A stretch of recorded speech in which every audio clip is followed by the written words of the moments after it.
reward on the road.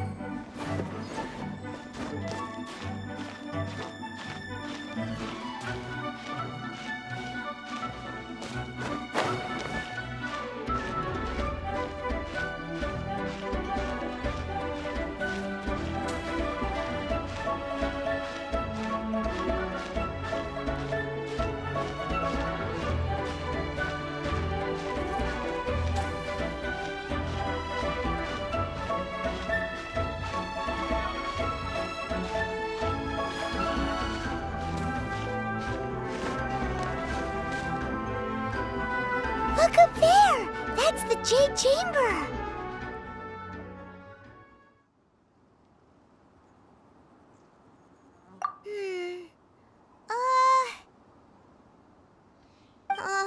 This is bad. Paimon's supposed to be your guide, but Paimon doesn't know where the way up to the Jade Chamber is.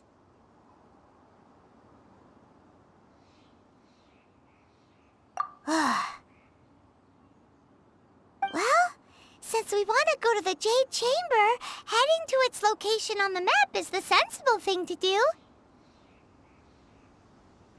Let's look around. There has to be a way up there nearby.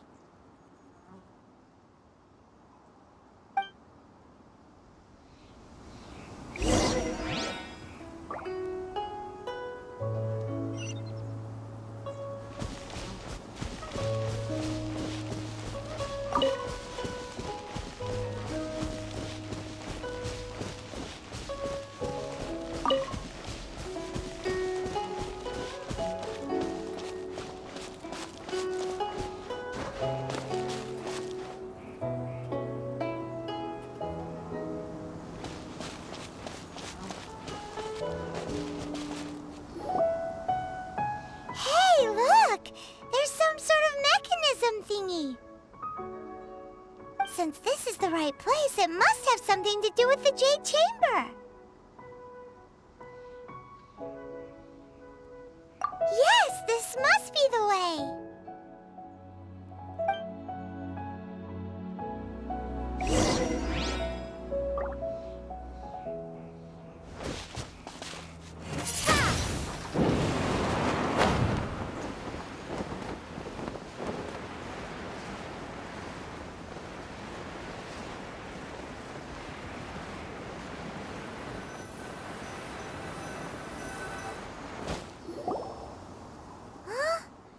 Takes us up to here. Aw, if that wind current was stronger, we'd be able to reach the top in one go. Huh? Why?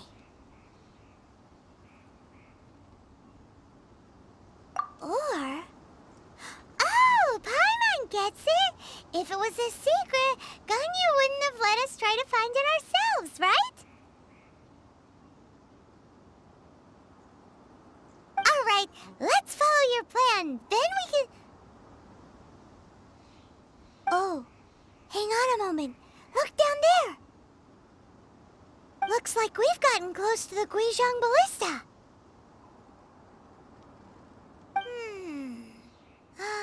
Paimon has a new idea. Why don't we shoot you up to the Jade Chamber using the ballista?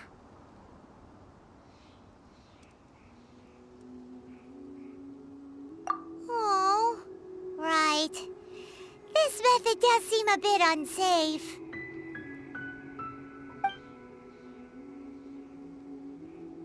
Oh, that's right! Now that you mention it, we could use the Guizhong Ballista to see if there's another way up nearby.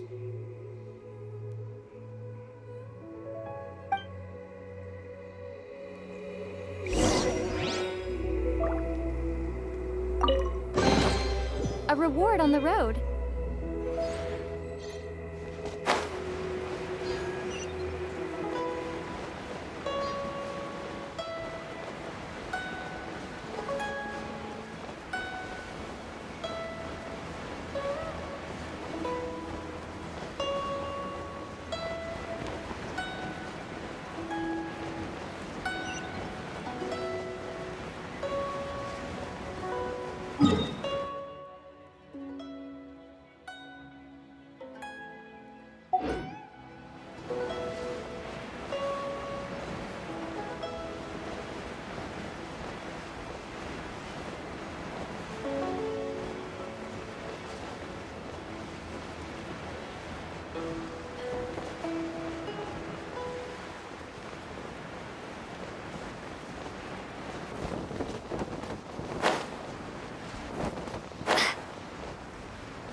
Who trespasses on these hallowed grounds?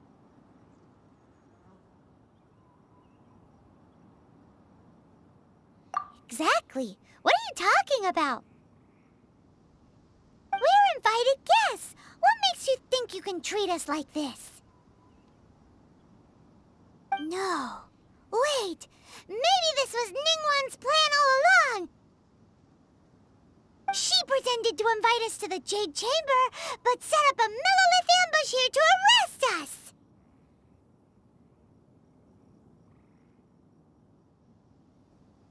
Now Paimon's mad! You! Over there! This is a trick, isn't it? How shameless! What? We're just on guard duty. What do you mean, shameless? What nonsense! Seize these suspicious intruders at once! Well, here they come! Line them up and knock them down!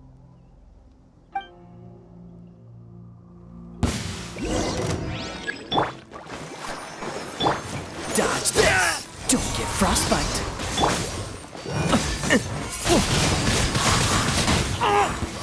Who goes there? Take the target alive! Yeah! Cool it!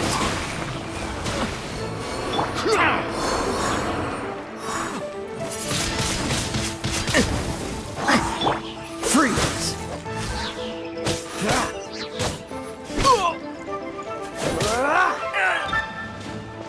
Cool it! To arms! So sorry. Attack! I'll protect us. Retreat! Freeze!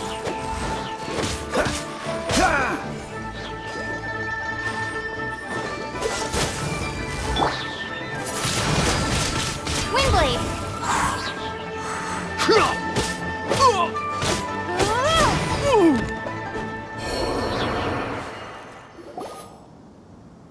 Stop!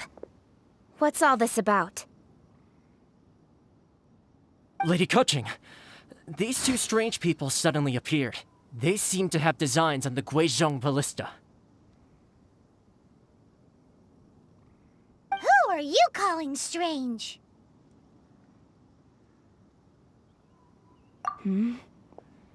You want to go to the Jade Chamber? Who are you? We're invited guests here to look for the Liu Qixing. Who are you?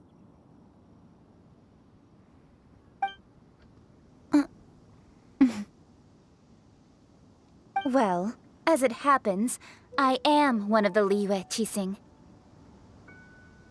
Oh,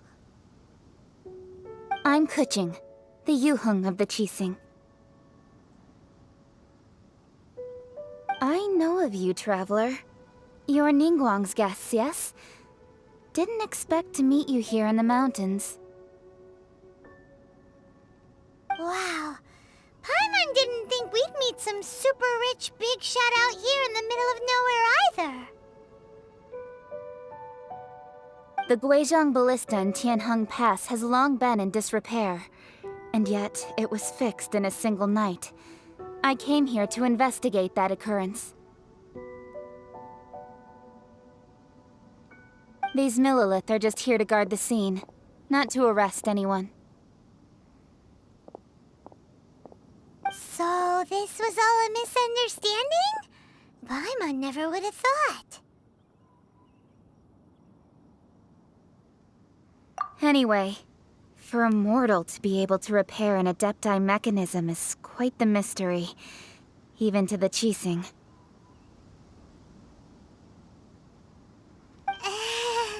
That was...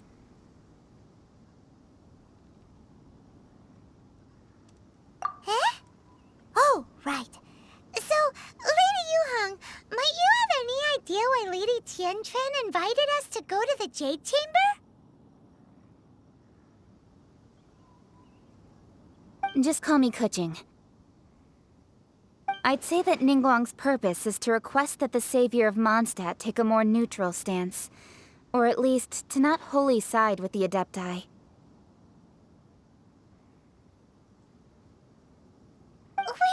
taking sides. We spoke with the Adepti. They want to protect Liyue as well. When you say protect, you're referring to their sanctimonious arrogance, aren't you? Huh? You are mortals and thus under their protection. There was no way they would have regarded you as someone with the ability to assassinate a god.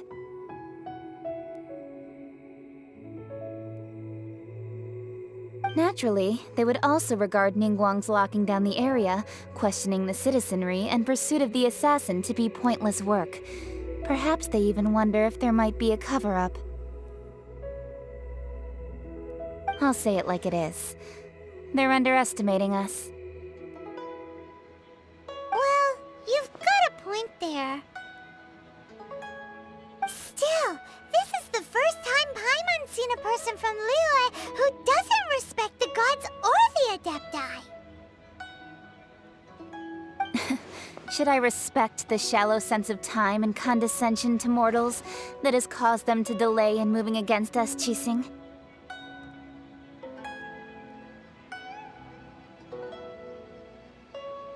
Forget it. I shouldn't speak of them this way. This skepticism is mine alone, and Ningguang does not share it.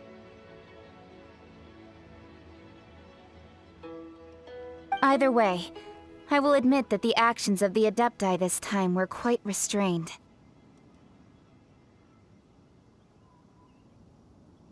Rex Lapis's death is indeed an extraordinary circumstance. But to think that they would call for a council of Adepti rather than come down here directly. How surprisingly civilized of them.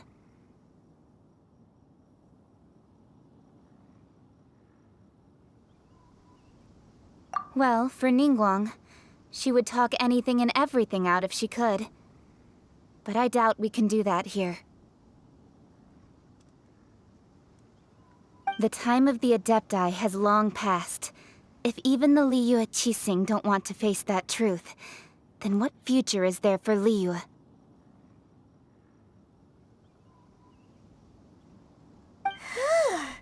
Another super bold statement. I'll stop here. Honestly, I hadn't intended to say so much. But you're a good listener, Traveler. You should both be off to the Jade Chamber. Don't be late now.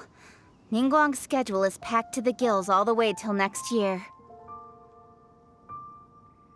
The cream of Liyue's mercantile crop all see ascending to the Jade Chamber as the greatest honor. Each brings rich gifts as they visit, all to curry a little favor with Ningguang.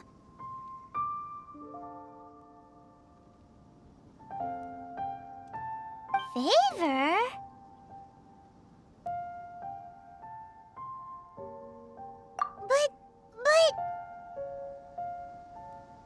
Wait, that's right! Greeting gifts are a staple of Liyue's culture. We need to get one. Not to curry favor or anything, just to respect Liyue's culture.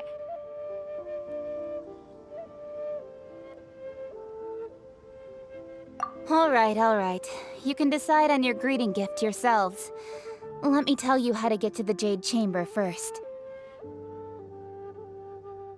You didn't actually have to come to Mount Tianheng. Go back to Liyue Harbor. Find a guide at the Yuehai Pavilion, and...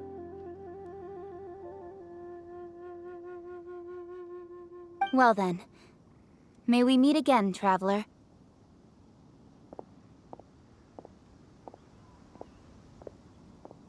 Well, that Yuheng may not respect the gods, but Paimon thinks she's a pretty cool person.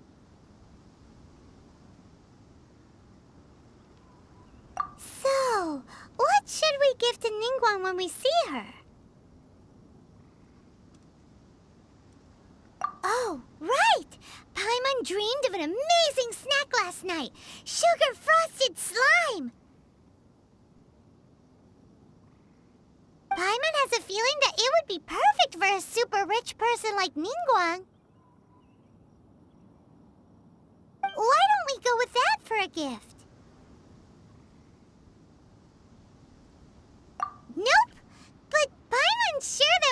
need to make it with some boom shakalaka.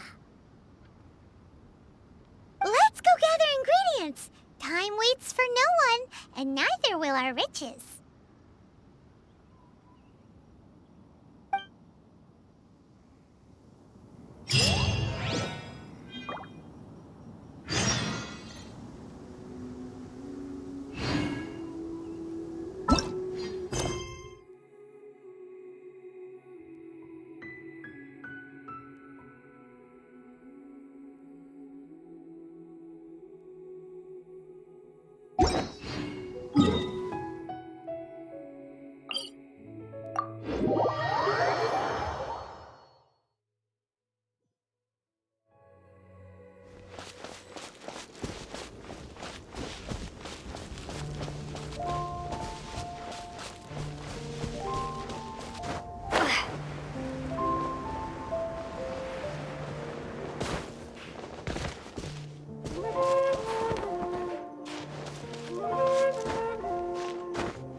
Look at that slime! It looks crystal clear and very delicious. That's the one! Dodge this!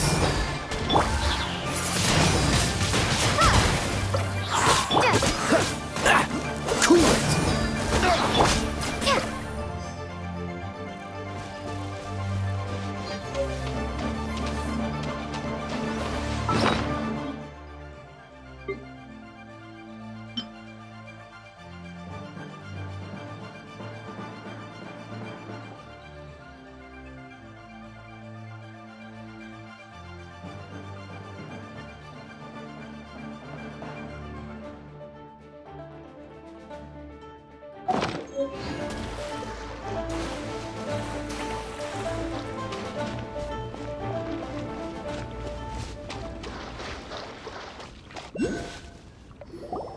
Huh? Is it just Paimon? Or is there a sweet fragrance in the air? Huh? Did you hear that? It seemed like it came from those ruins over there. Uh-oh. It looks like the treasure hoarders have locked someone inside.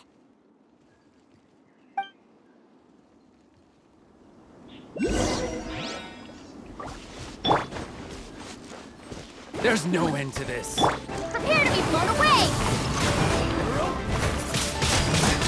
Windblade! The hunter becomes the hunted. Freeze!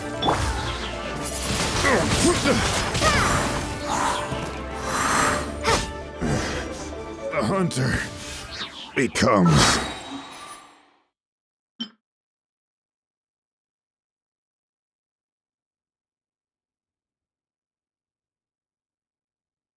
the hunted.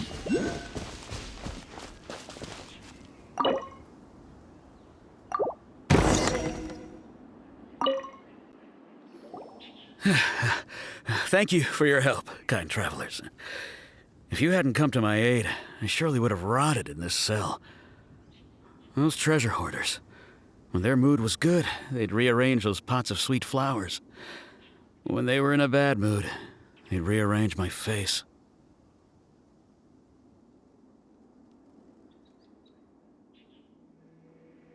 Aw, it was nothing. No need to thank us all at once or anything. I understand. Don't worry. I will compensate you both. Don't say that.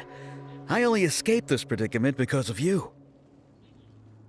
I'm Meng Dan, a supplier for Mingxing Jewelry in Liyue Harbor.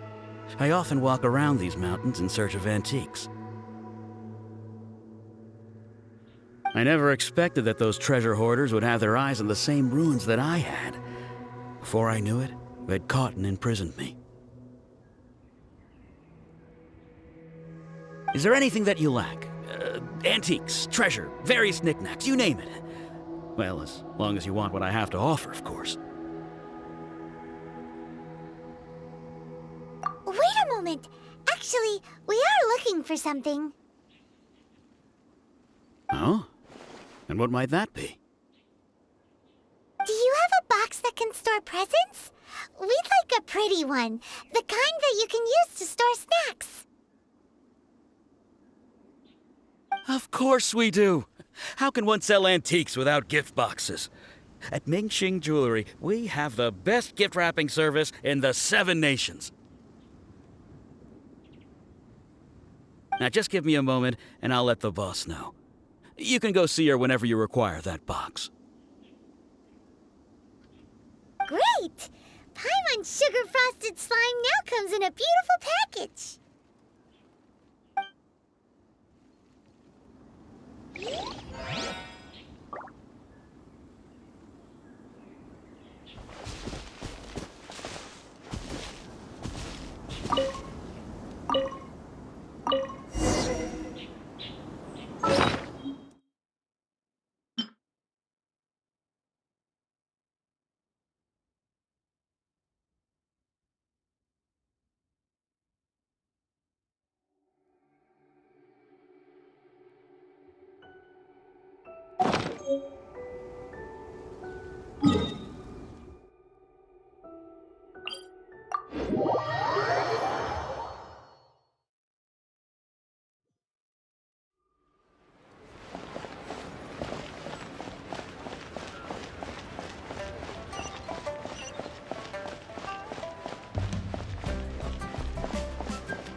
Jewelry's out of stock. We have some new items in.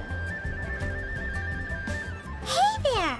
A guy called Mung Dan told us that we could get a nice and shiny box from your store. Uncle Mung already told me about it. Thank you both for saving him. Many of the best goods in our store were found by Uncle Mung. If anything were to happen to him, it would be impossible for us to continue doing business. Here, this container is itself an antique, with at least 140 years of history. It's already been cleaned. Will it do? Yep. It's great! Hang on a moment. Could we borrow one other thing? Sure, please help yourselves, as long as it's on our shelves. Traveler, this clay pot looks really awesome. If we use an antique as our mixing bowl, we should be able to make a great snack. It's done! The one and only sugar-frosted slime! Carefully now. Into the box it goes and dust it over with a bit more powdered sugar. Oh yes, you might want to use these 2 freshly picked flowers as decorations too. Woohoo! It looks beautiful!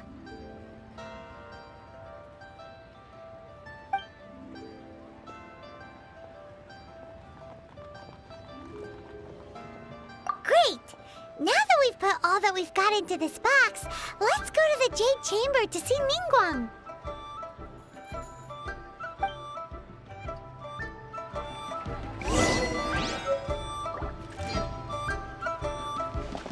Thanks for saving Uncle Mung.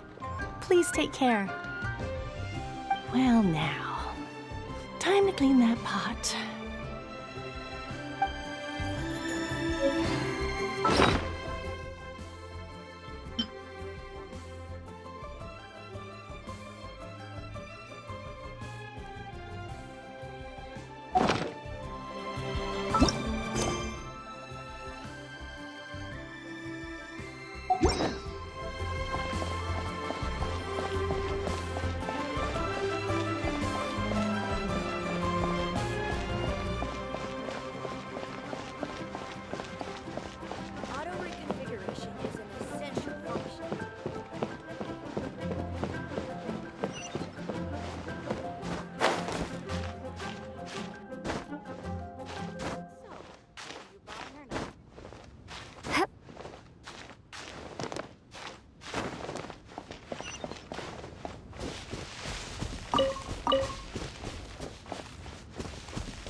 approaching, this is what we should say. Excuse me, do you sell the moon here?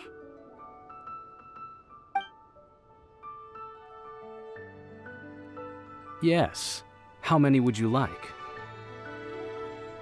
It's not convenient to speak of numbers here. Ah, well said. Please, use this to ascend to the chamber. Yes, speaking of which, are you two the guests that Lady Ningguang has arranged to meet with today? Yep. And yet the code they used was not the one for guests, but for the Yuheng. What's going on here?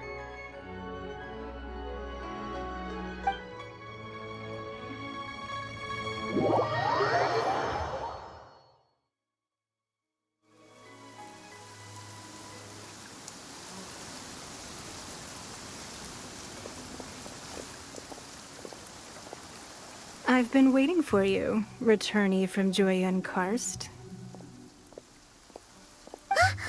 It's Ningguang! Since this is our first meeting, we've prepared a gift. I hope you like it. Oh, for me. You have my thanks. It seems that I have made things difficult for you, considering that you were supposed to be my guests. Oh no, it's nothing.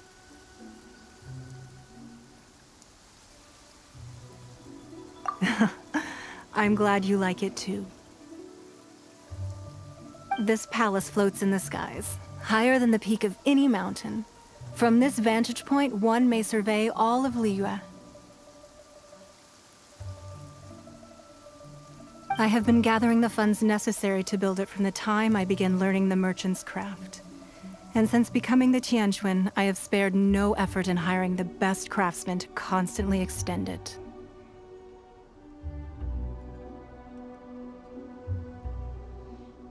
At first, it was but the size of one room. Now, it is large enough to blot out the moon in the skies above Liyue. One day, I believe it will overshadow all 7 nations. Not many from outside Liyue earn the right to ascend to the Jade Chamber. But I have been in correspondence with the acting Grand Master of the Knights of Favonius, who spoke highly of you. As such, I have been putting eyes and ears out ever since you reached Liyue. What? And I finally got wind of your movements when you were on the way to Wangshu Inn. Wait! Was Ver Goldet one of your people? Just Vergoldet? No. Everyone at Wangshu Inn is one of ours.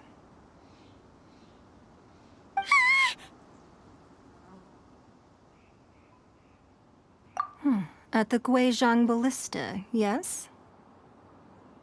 You weren't peeking on us from the skies the whole time, were you? I fear that peeking would have been a little difficult from this altitude. Our eyes and ears are more than sufficient. You two are very interesting people, after all. It would be natural to take an interest.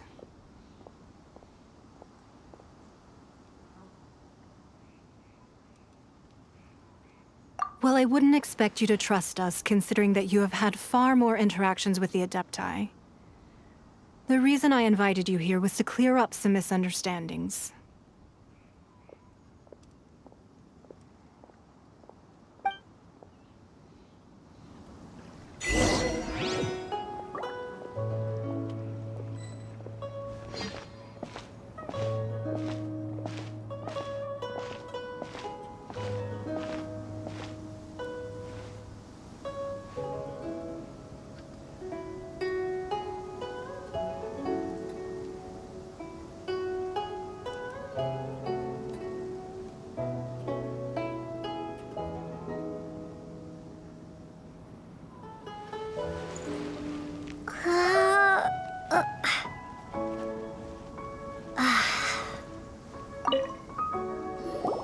I believe that you've heard of the Archon War.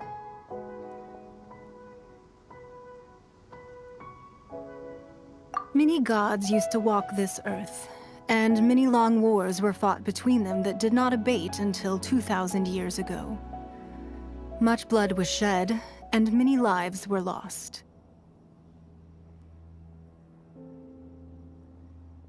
In the end, only 7 victors remained standing in Tevat. They built cities and nations on the corpses of the vanquished, and thus began the era of the 7.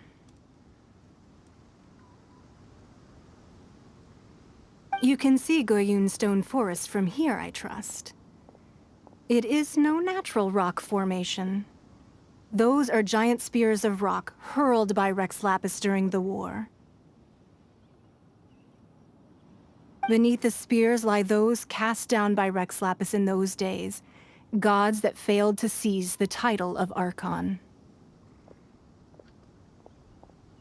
Not only is it true that gods may die, but so too has the membership of the 7 changed over the last 2 millennia.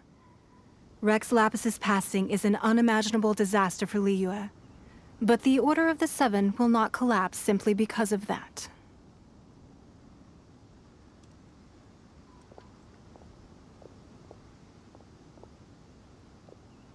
Another Lord of Geo will arise sooner or later. Yet, how are we to forget Rex Lapis? When that time comes, the relationship between the people of Liyue and the gods and Adepti will surely be different from before.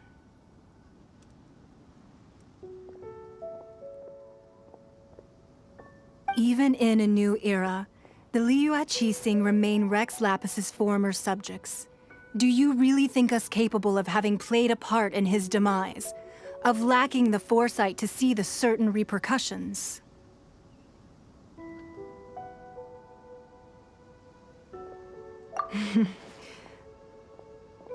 That day at Yujing Terrace, it was also very sudden. Even I was caught completely off guard. You were there. You, no doubt, saw. But our enemy has long lain hidden within the harbor. If we do not act against them now, they will surely gain the upper hand. Hiding the Exuvio was a necessary maneuver to take the initiative back, to play the spider while our foes scurry about. Who's this enemy you're talking about? What do you think, Traveler? Huh? What are you two talking about? Well answered.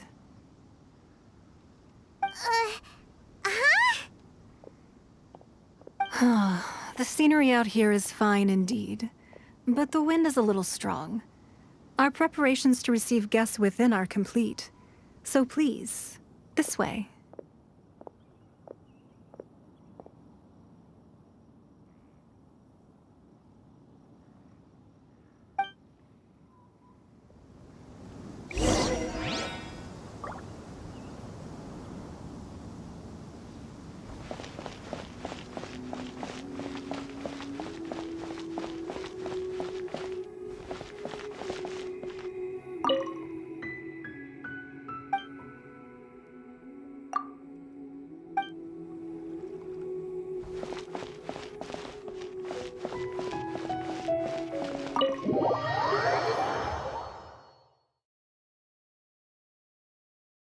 Wowee! What a huge hall! Paimon's never seen such a fancy place before.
Be at ease, you two. Make yourselves at home if you wish. Can we really? I have invited you two here as friends. And when friends come over to play, our enjoyment comes first. Naturally.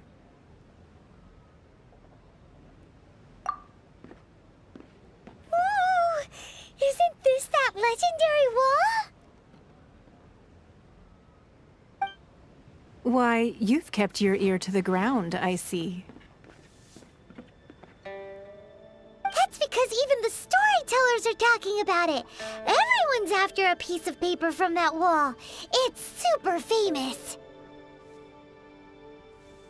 That's because that wall records Leo's secrets. Merchants have always been attracted to secrets. But the secrets of the mercantile world are of no interest to you, are they, traveler? You're rather special, really, and I think you're quite aware of that. If possible, I'd like to have your trust. But if you were to choose the more trustworthy person between myself and Kuching,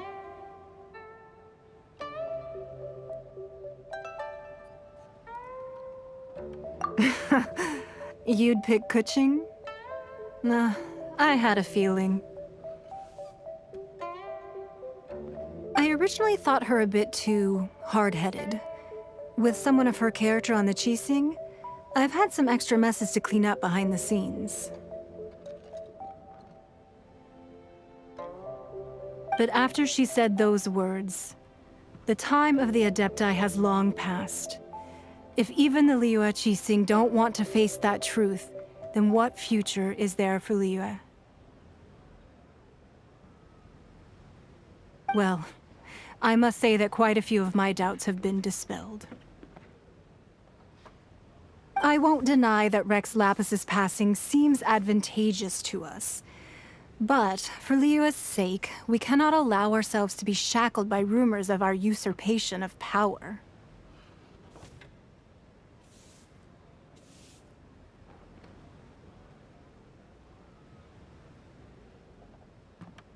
Indeed. It seems that you understood what I meant to say from the very beginning. I called for the gag order and for the exuvia to be hidden to temporarily stabilize the situation, and also to prevent something similar to the incident in Mondstadt.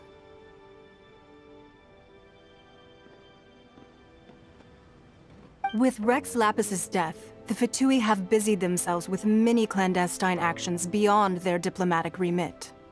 As the Tianquan, one responsible for Liyue, I cannot be too concerned with appearances when opposing them.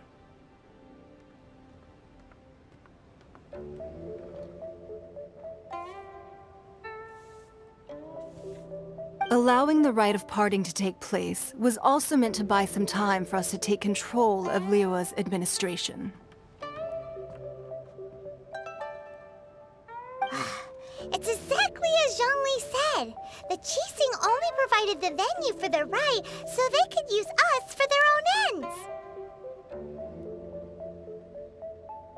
Wait, that's right. Speaking of ends, could I say one other thing? Of course.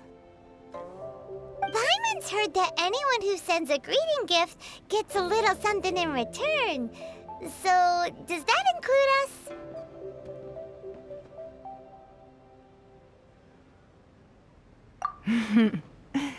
It's all right. I like direct people. Well, we have made quite a bit of trouble for you recently. How about this? You can pick any one object here as you please, and you may take it with you. Yay! Paimon was just waiting for you to say that! Let's see, what should we get? One of the sheets on that wall! Don't look at Paimon like that! One of these sheets of paper will sell for crazy prices, even if it's only as large as Paimon's fingernail. Just imagine how much more a whole untorn sheet would sell for.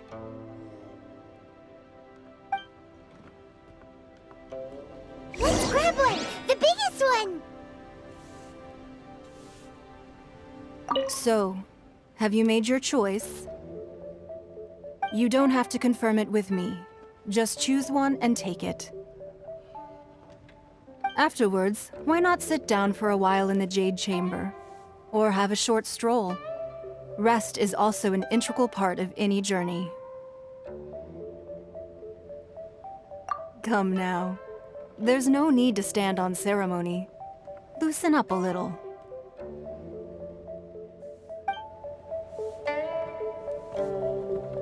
So, you don't have to confirm it. Afterwards, why not sit down? All right then. I hope the next time we meet, you will either have already done the right thing, or will be about to make the right call.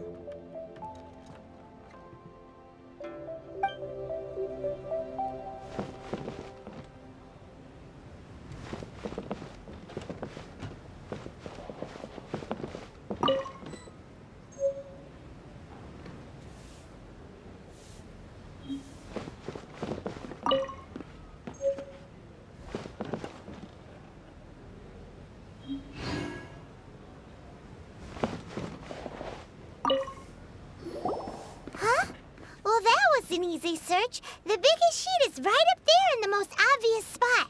Let's go with that one.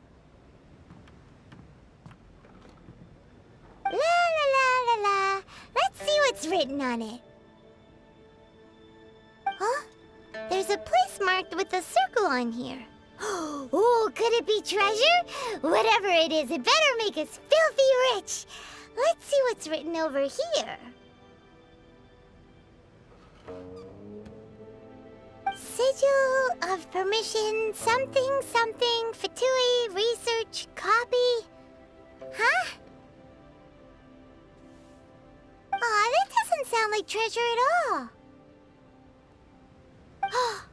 This piece of paper shows that a Chising spy discovered traces of classified Fatui research on the Sigil of permission. Oh, Ningguang did say that the Fatui have been up to all kinds of mischief in the shadows of Liyue, spreading rumors, wanting to get their hands on the Archon's body and whatnot. But research on the Sigil of permission? Paimon wonders what they're up to. Speaking of which, there's also some connection between you and the Sigil of permission. Seems there's still more for us to find out.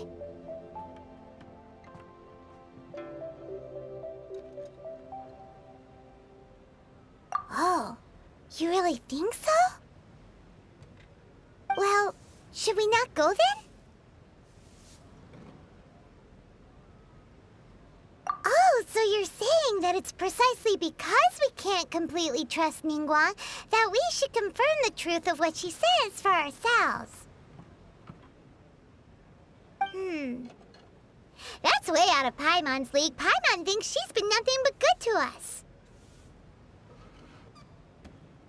Anyway, we'll see if you're onto something. Before we look for Zhongli at Dihua Marsh, let's go to the place marked out on these papers and see if the Fatui really are up to no good there.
information written down on this piece of paper.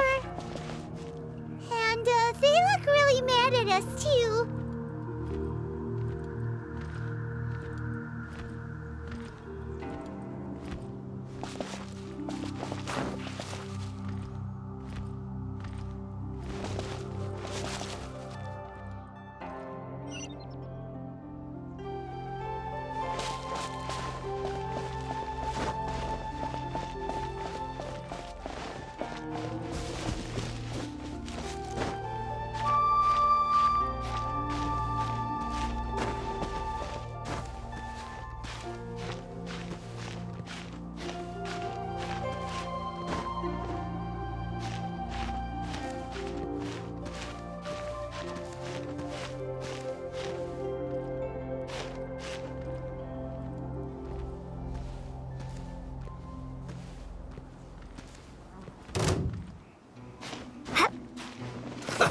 Let's move. Let's dance. Don't get frostbite.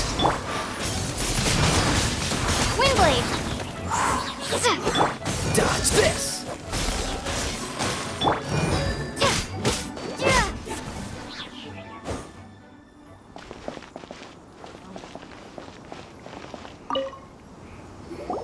There are so many talismans here. And some stacks of blank paper, too. What are they for?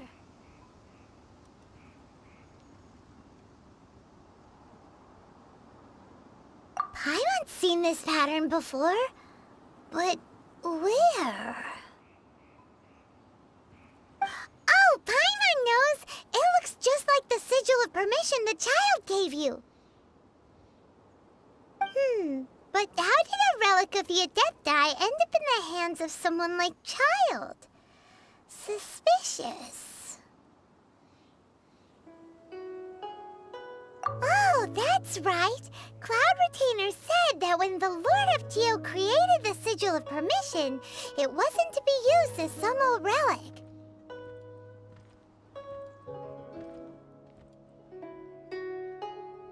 Talismans like that were once used in the Archon War to channel divine powers. Maybe the Fatui are copying the Sigil of Permission in hopes of achieving a similar effect. Being able to channel divine power in battle? Whew, that sounds pretty dangerous.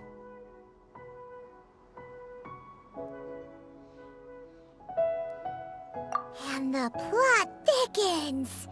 We'll need to keep an eye on Child, that's for sure.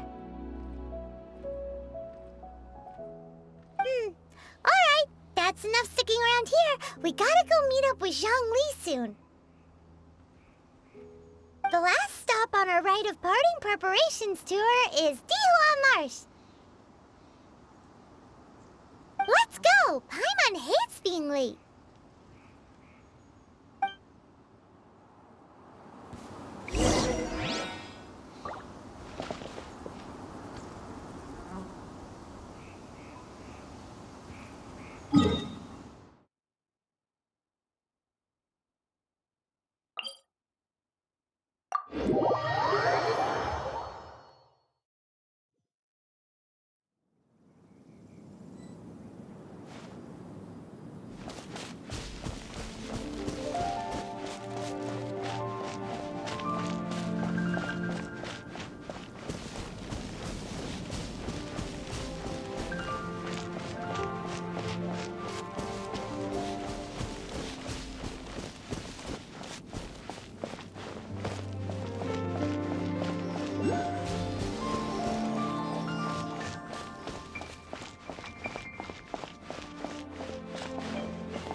Right on time.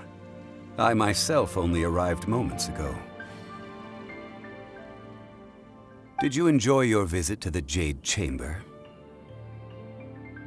It was so big and pretty and expensive. Paimon's never seen such a fancy schmancy place before. Indeed. It's second to none in all of Liyue. Then you met with Ningguang, I trust? What did you talk about with her? She's super rich and so generous. Paimon thinks she's very friendly.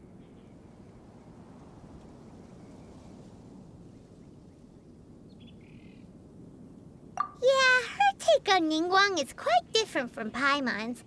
She thinks that even the tactless Yuheng is more trustworthy than her.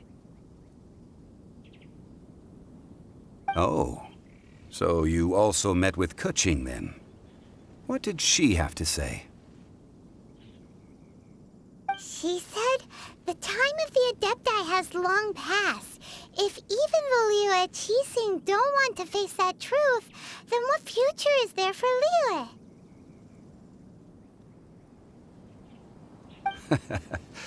No respect for the divine. Indeed, contrary to the ever-bold Keqing, Ningguang is more of a businesswoman at heart, though they are both members of the Qixing.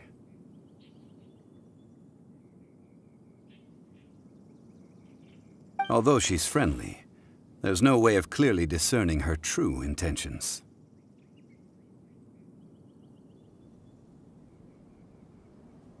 Yes, she has only relied on herself to rise to her current position. No ordinary person could ever achieve that. It's said that she's the one behind the constant expansion of the Jade Chamber. It's the second most important thing to her. Even if she ever gave up the position of Tianquan, she would never give up the Jade Chamber. The Jade Chamber is only second. What's the most important thing to her then? Why, Mora, of course. All Ningguang talked about was the Fatui this and the Fatui that. She said that after Rex Lapis was murdered, the Fatui have constantly been trying to sink their fingers into Liyue, and that they aren't to be trusted.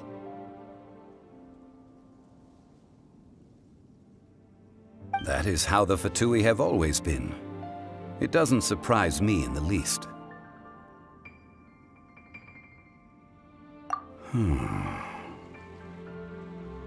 No matter what they may be planning, you must be careful when dealing with the Fatui. Always be on your guard. So, is there anything we need to get for the rite of parting in Dihua Marsh? Yes, as a matter of fact, there is. Today, we'll be gathering wild glaze lilies. Glaze lilies? But why did we come all the way out here? Doesn't the garden in Yujing Terrace have some? Even Qingsa Village has glaze lilies.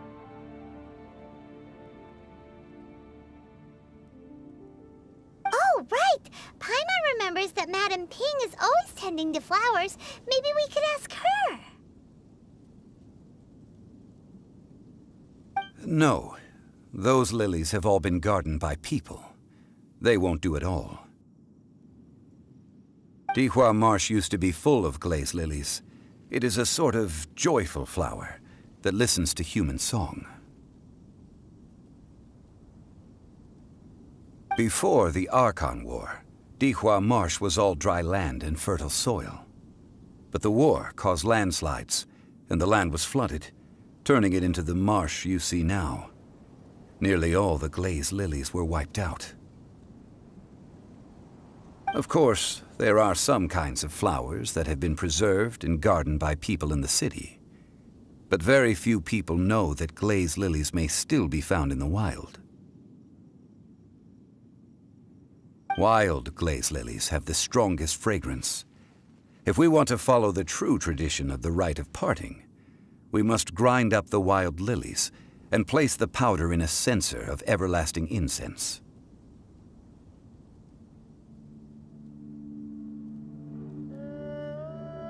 But I'll need your assistance in gathering these flowers.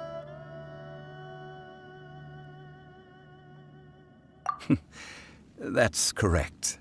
Your singing will surely bring out the strongest fragrance from the flowers. So how good is your singing? Really? Why doesn't Paimon believe you? We'll only know once she starts singing.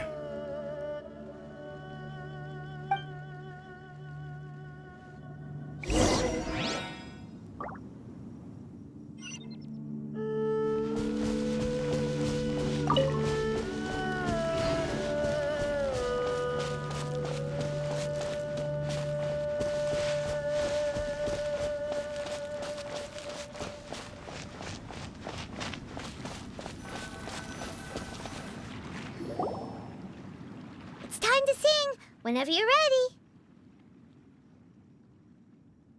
Da da da da da da da da da da da.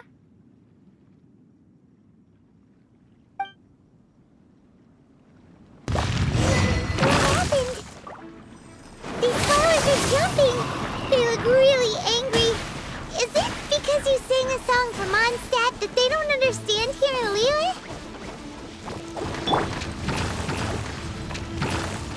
Cool it!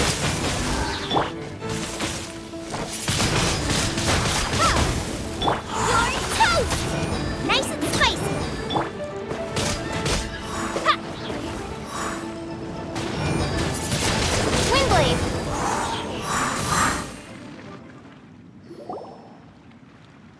Those weren't glaze lilies. Glaze lilies wouldn't hit people. This little monster is known as a whopper flower. Strange. These petals look interesting. The glaze lilies used as a disguise were buried with the whopper flower for too long. The result seems to have surprisingly potent medicinal value. Let's collect what we can of these petals. Well, that's nice and all, but will those petals be useful for the rite of parting? Unfortunately, no. That's so lame. Excuse me. Are you searching for glaze lilies? Oh, hey! It's... what's her face? Paimon can't remember. Hello, traveler. I'm surprised you still remember my name. Ah, that reminds me. How was your visit to the Jade Chamber? Well, it sure would have been better if you told us how to get up there. Didn't I tell you the way? Surely I did. Nope, we found the way on our own.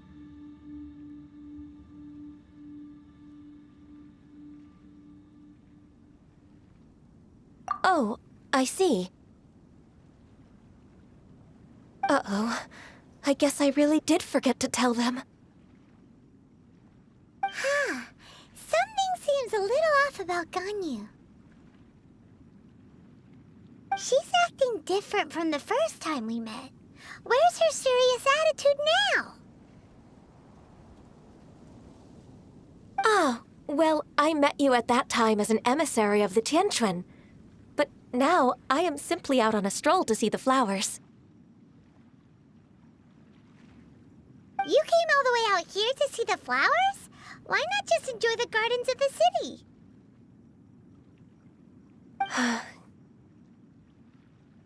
Yujing Terrace is where Rex Lapis parted from this world. If I strolled through those lonely gardens now, I wouldn't be able to bear it. Whenever my duties take me near Yujing Terrace these days, I draw the windows to block my view of the gardens.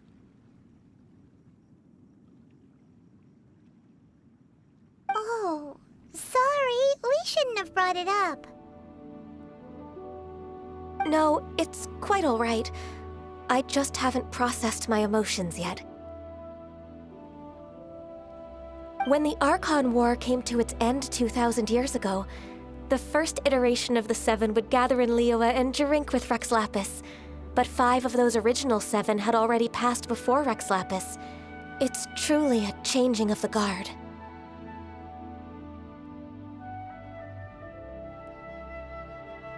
Yes. Now that the spirit of Rex Lapis has returned to the heavens, only Barbados of Mondstadt remains of the first 7. The other 5, including Inazuma's Raiden Shogun, are no longer the same friends from 2,000 years ago.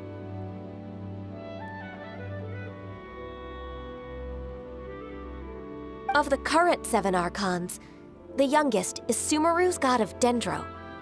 She is merely 500 years old, whereas Rex Lapis was more than 6,000 years old at the time of his passing.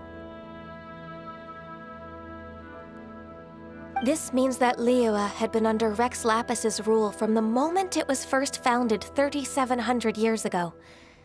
The city has never had to bid farewell to its deity. So what do you think of this farewell? Huh? This is a little sudden.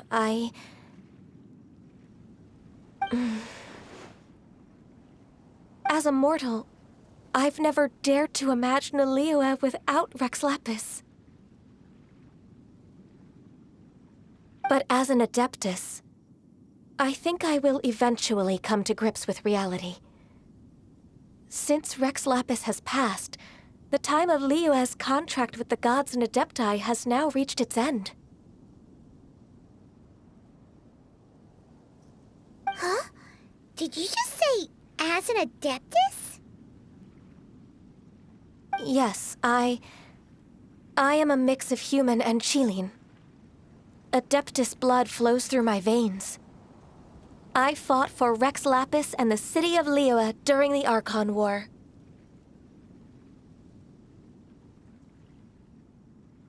After the war ended, I signed a contract with Rex Lapis and took the position as secretary for the Qixing.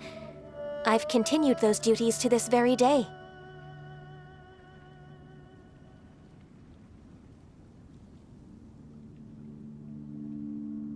Well, let's save that conversation for another day. You say that you are here looking for glaze lilies? I also know where wild glaze lilies can be found. See, I've just picked one myself. Here, you may have it if you wish.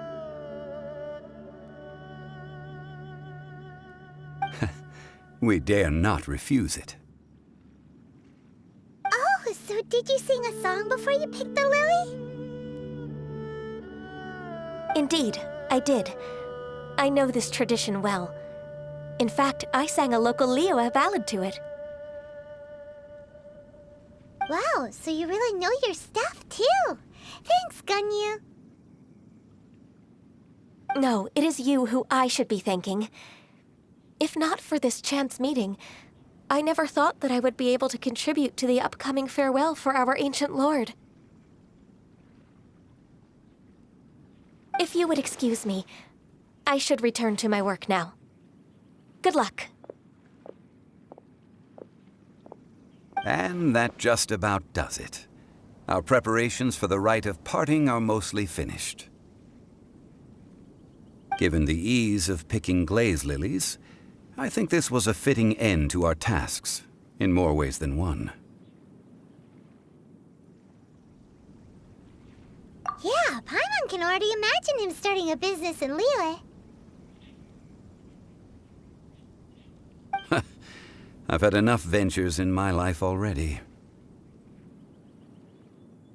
Beginning a new undertaking is always difficult at first, and requires no small amount of effort. And once business is at full steam, The stress of it all only wears away at you over time.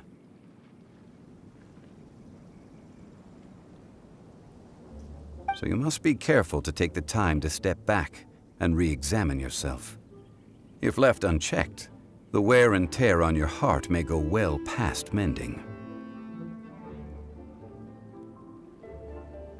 Wow. See? Zhongli sounds like he's already seen it all. Alright, I think it's about time we head back to Liyue Harbor now.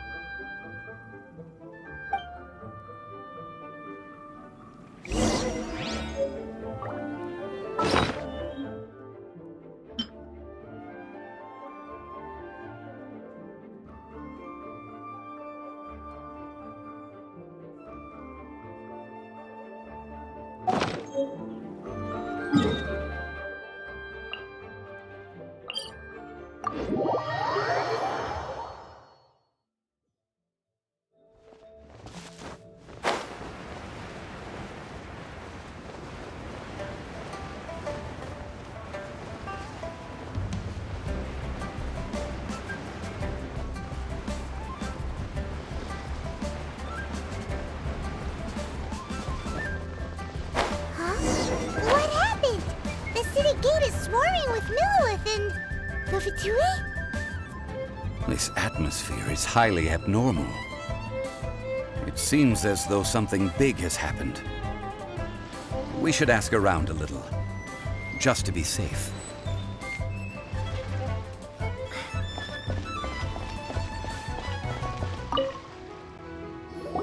Ah, you're the consultant to Wangsheng Funeral Parlor.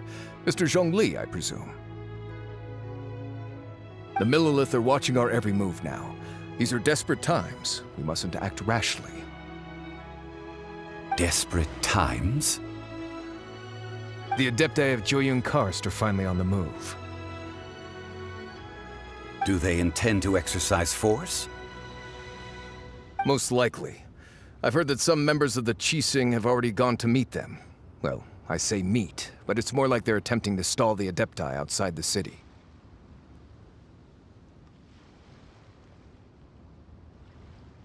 However, both sides were quite obstinate and hit an impasse. It seems inevitable, given the current situation.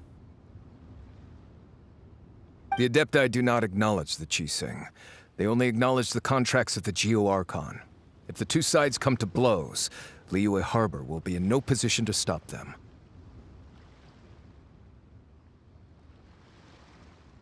Surely the Liyue Qixing are not the sort to give in so easily.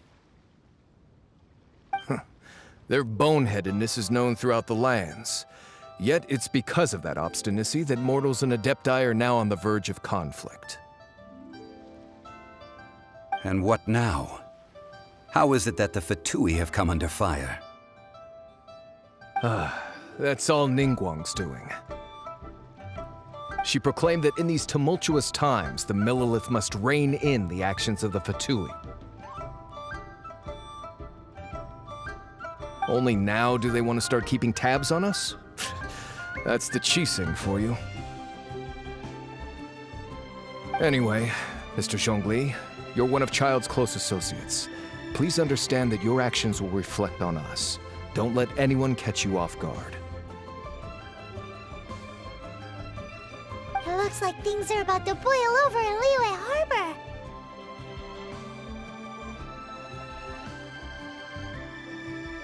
Do you intend to use your neutral identity as an intermediary between both sides? Or will you use your sword to turn the balance? Neither path is an easy one. Oh, by the way, Mr. Zhongli, we've heard that the Wangsheng Funeral Parlor has also been caught up in all of this. They're currently squaring off with the authorities at the gates. Things are taking a turn for the worse. I'm afraid I must leave now to handle things back at Wangsheng Funeral Parlor. I hope that Master Hu has been able to keep things under control for the moment. Consider your next course of action carefully, Traveler. If you're trying to prevent an explosion, It may be wisest to look for the fuse first.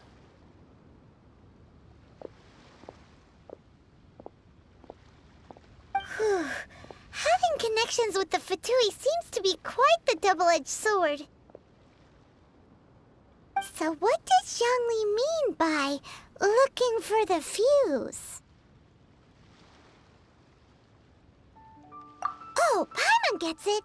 If there's anyone that wants to see the whole city turned upside down, it's definitely him! He must be waiting for the moment when no one is watching to do something really bad. But where could we find him now? Where would he go at a time like this?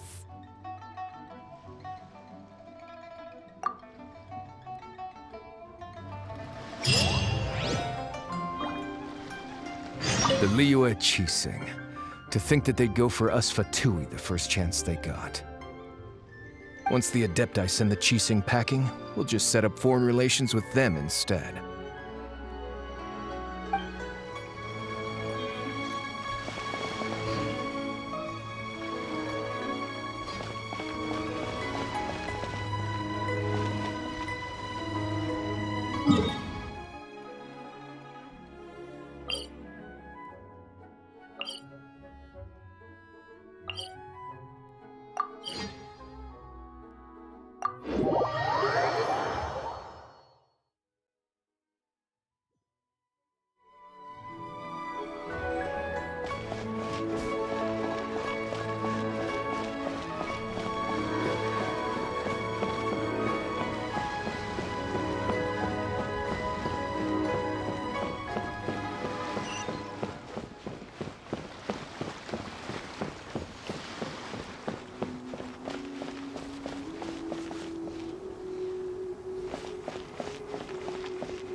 The Golden House?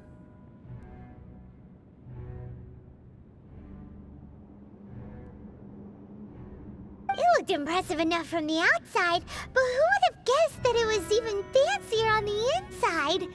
And so full of Mora! This is where all of Teyvat's Mora is minted, right? In that case, maybe they won't notice if a few Mora go missing.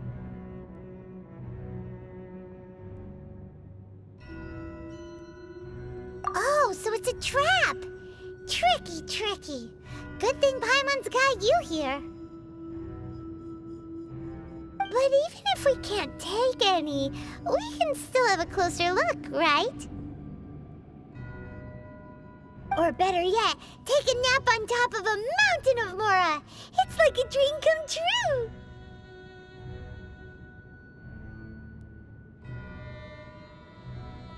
Oh, right! Back to business. It's quiet. Too quiet. Surely someone's gotta be guarding something as important as the Exuvia.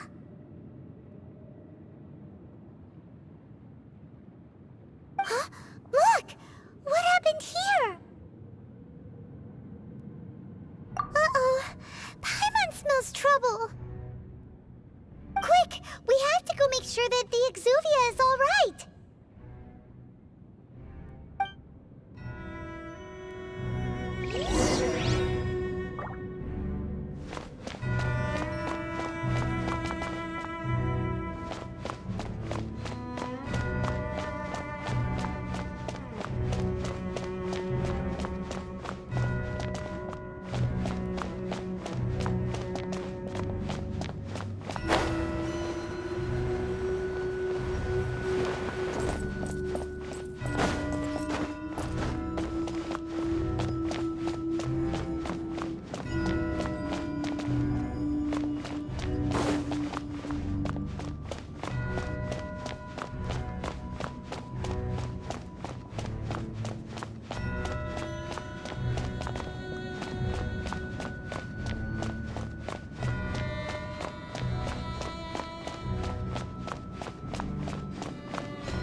You've already fulfilled your task as guides, so why do you still linger here? Haven't you already seen enough trouble for today? Huh? Who's there? If you were Fatui, I imagine that you would be entitled to a generous reward from the Tsaritsa herself. But now, you're nothing but dross, and you're in my way.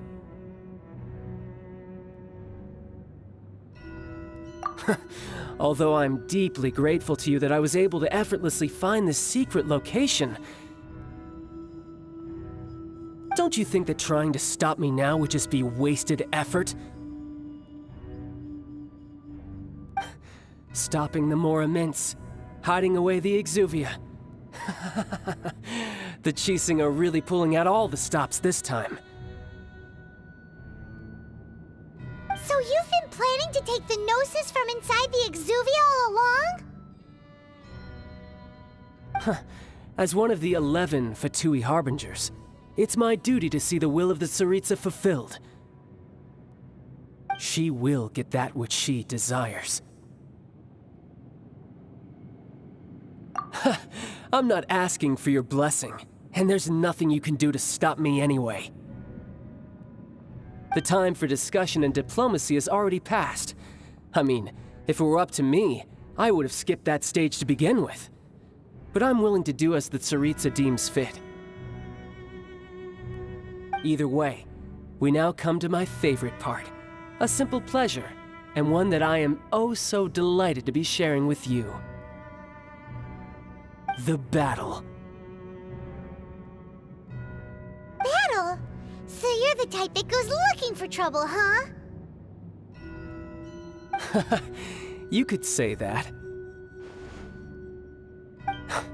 When Signora offended the deities outside the cathedral in Mondstadt, she swiftly left the scene once her mission was accomplished. Instead of confronting you directly, she chose to rely on the snow and ice to make her escape. She wouldn't want the knights to come running towards the sound of battle now, would she? When she faces a worthy opponent, she will prioritize her mission, weigh the outcomes, and consider the consequences of her actions. But as for me, the greatest pleasure of being a Harbinger lies in crossing blades with strong opponents. We won't let what happened in Mondstadt ever happen again! Oh, so you intend to fight me? Good. I won't kill you, Traveler. I'll just play along, to feel the thrill of battle. Besides, You could never defeat me, not even in your wildest dreams. But hey, try to relish the fight anyway, because if you ask me, without that, what else is there?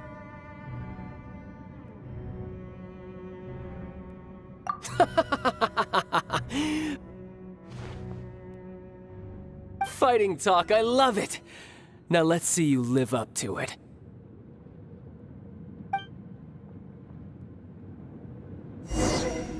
This chance is hard to come by, so show me all you've got. So very few ever get the chance to square off with the Fatui Harbinger. So come now, amuse me, and don't you dare disappoint. How unbecoming. Freeze! This moment will be frozen in time. Glava, get them!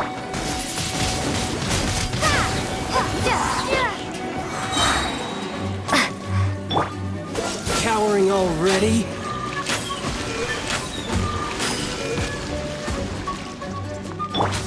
Run all you like! Windblade! Try this! Not bad, not bad. Guess I should take you more seriously. Haha, good. No wonder Senora was so wary of you. Well, that just means I can go all out. Brace yourself. This is about to get tough. Now, show me what you can do against the might of a Harbinger. Let's dance! Dodge this! Glava, get them! No use hiding back there! Don't push your luck. Brace you!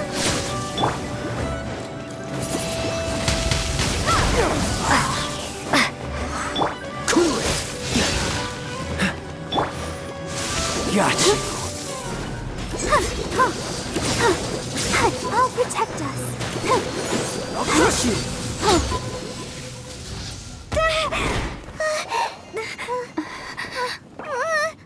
Not bad. Your swordsmanship is quite impressive. But that's about as far as you'll get.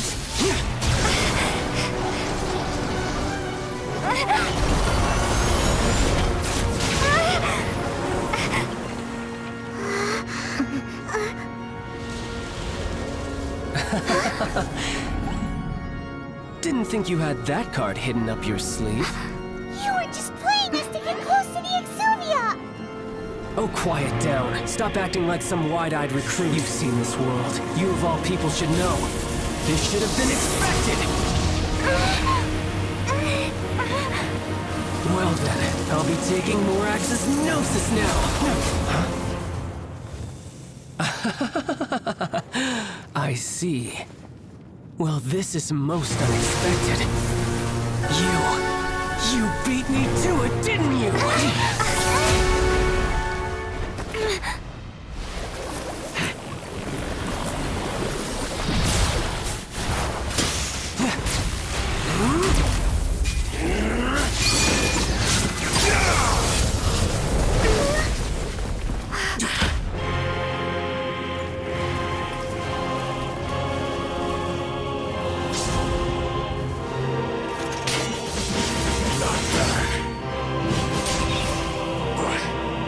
This is going to cost you!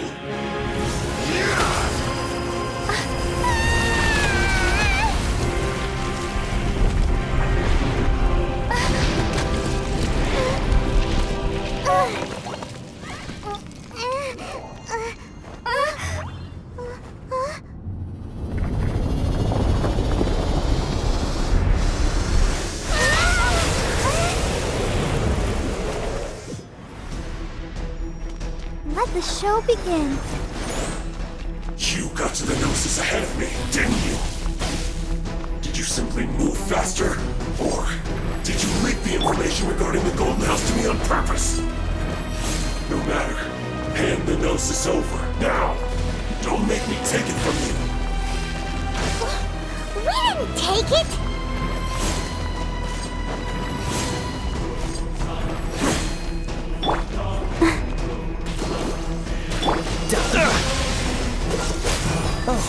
sorry.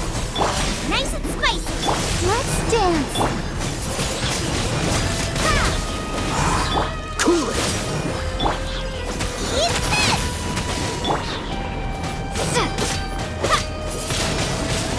Windblade. Dodge this! Some you win, and some you lose.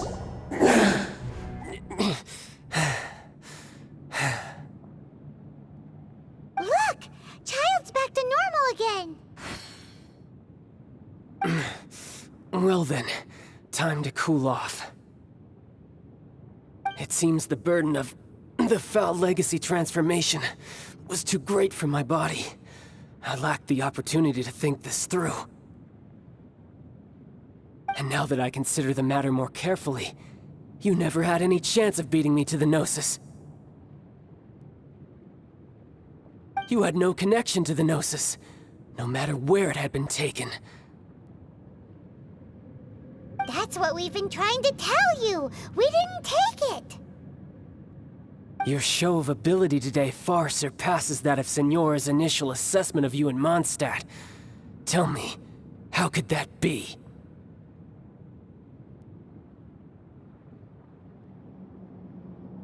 You already know the answer, don't you? I can see it in your eyes. But if that is a secret you wish to keep, I guess I'll just have to curb my curiosity. This battle has already left me satisfied. Anyone who strives as I do to grow stronger shall be called a friend, even if our friendship can only be shown in battle against one another. Pretty sure that's not the normal way to make friends. Unfortunately, I must bring this amiable conversation to an end. My quest still beckons. Given that the Gnosis wasn't taken by anyone, then we must look once again to the beginning. Perhaps it was never in the Exuvia to begin with. In fact, it might be that the Exuvia was just a diversion of sorts. What? So you mean that... Yes, it appears so. Interesting to say the least. It seems that the guardian deity of the capital of commerce is also well versed in little maneuvers beyond the boundaries of contracts. As such, we must now look to our backup plan. Backup plan? I had hoped it would never come to this, for the weak will be swept away in the process. The truth is, the world belongs to those who pursue strength. I seldom willingly involve myself with the weak. Unfortunately, we cannot be picky about our methods as Fatui Harbingers. Children must all learn to eat their vegetables sometime. So what are you planning to do? I will awaken the god that lies dormant beneath Guyon's stone forest. A god? Osial, overlord of the Vortex, who was defeated by Morax, the Geo-Archon in the Archon War, and who has remained pinned beneath the waves by the Geo-Archon's stone spears ever since. If such an ancient god were to be unleashed upon Liyue Harbor, defenseless without the protection of its deity, do you think the cunning Rex Lapis would just stand aloof and watch the ensuing destruction? But the Archon War ended 2,000 years ago. How can an ancient god appear in a world now overseen by the Seven? Simple.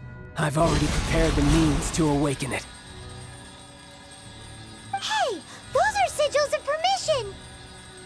Oh, Paimon remembers now. The Fatui have been researching them.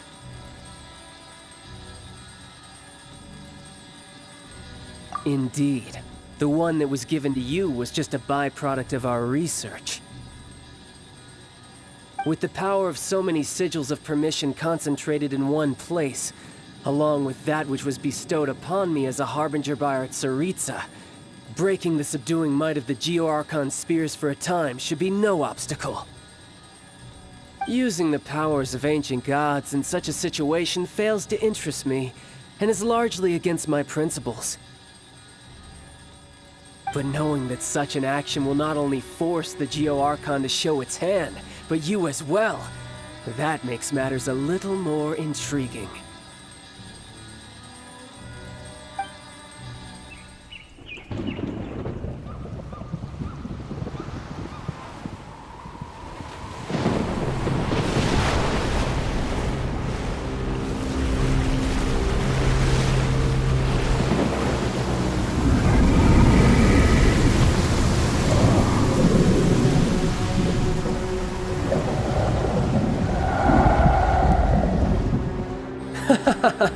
Let's see.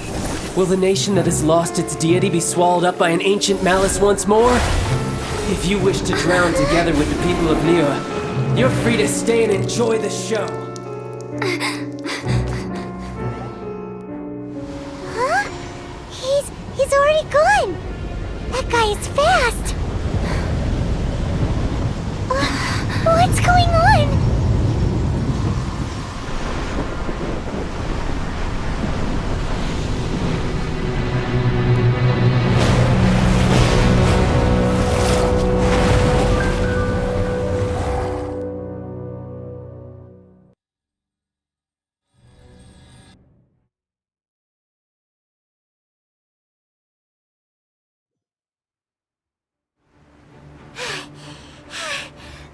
Exhausted. If we hadn't happened to see the Jade Chamber flying over just as we came out of the Golden House, we really wouldn't have known which way to go. Did we make it in time? Is the Overlord of the Vortex still in the sea? It hasn't destroyed Liyue yet, has it? What are you doing here? Huh? Hold on! It's the Adepti! What are you doing on the Jade Chamber? Paimon thought you were arguing with the Qixing. Is the fighting over? Faced with a calamity of such magnitude, we have agreed to put our differences aside for now and unite against this common enemy.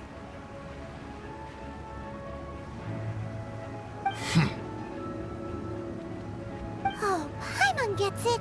So how do you plan to defend Liyue? Just seeing this Overlord of the Vortex guy puts a pit in Paimon's tummy, even from all the way out here. It's not just you. We've got new Millelith recruits who can't even stand at attention without shaking. The force of an ancient god's presence seems to be too much for ordinary people to handle. Which is why we must stop that monster before it gets any closer to Liyue Harbor. So the Archon War was fought 2,000 years ago against enemies like that thing? Now that's scary.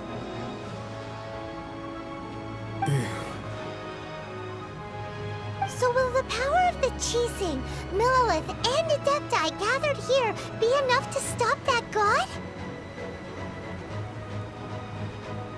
We've already discussed this together, and our conclusion is not necessarily. What? But all of you are supposed to be the guardians of Liyue. Can't you think of something?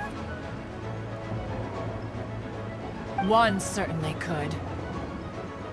Huh? The Qixing did once research the matter of the Guizhong Ballista when it piqued their fancy. And as fate would have it, one who did craft the Guizhong Ballista with one's own hands is here. For what could you mortals ever learn of Adepti mechanisms? Yet it would take one, but a little tinkering to turn this ballista into an engine of war beyond your wildest thoughts.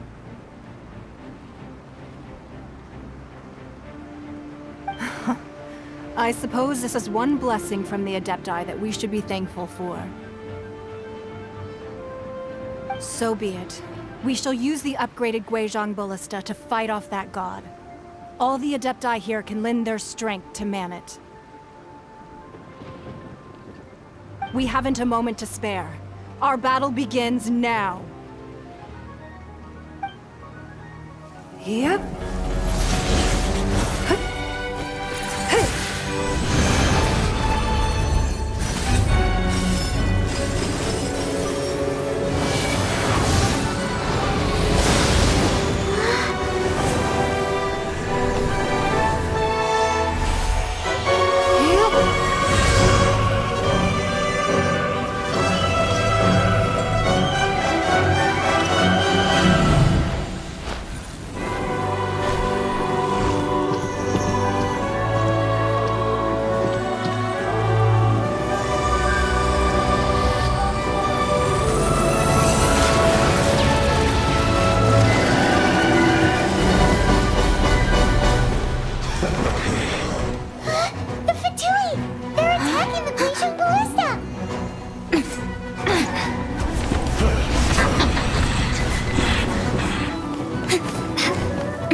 The three Adepti are manning the Guizhong Ballista.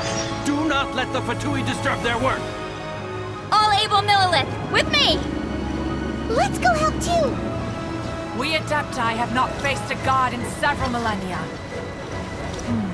Let one see what you're made of then. What strength remains within you, one wishes to witness.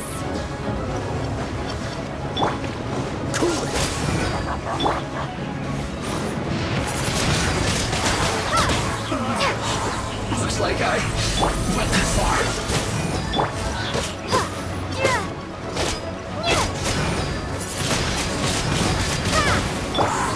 Frostbite. Freeze.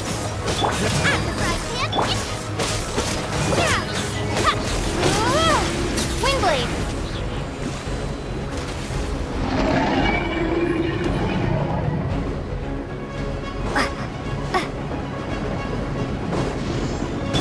Dodge this.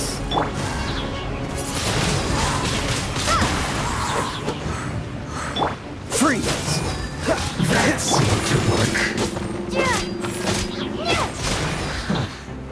The loneliness of death.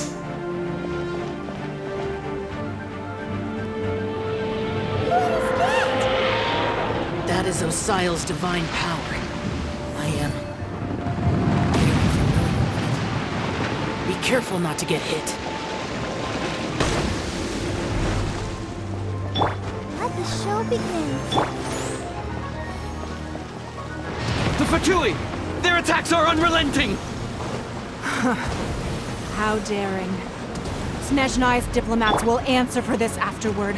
Every last one. What's the hurry? Be gone! Nice and spicy! Dodge this. The ancient god's attacking again! There are so many Fatui too! We can't look! Were you about to say we can't hold them, children?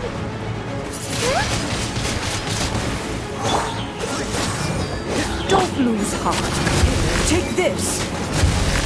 This is adeptal energy! That light from your body, it's like the time between your cars! Wow! It's Madame King's shockwave! This grade is really strong! Windblade!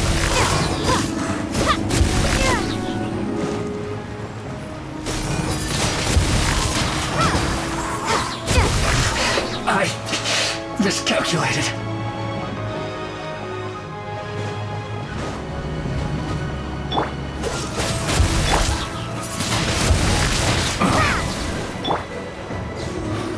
Dodge this.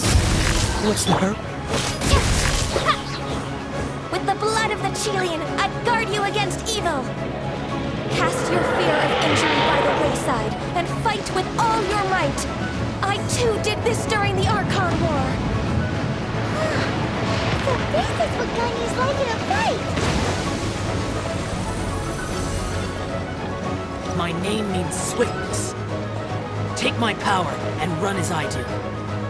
We're going too fast!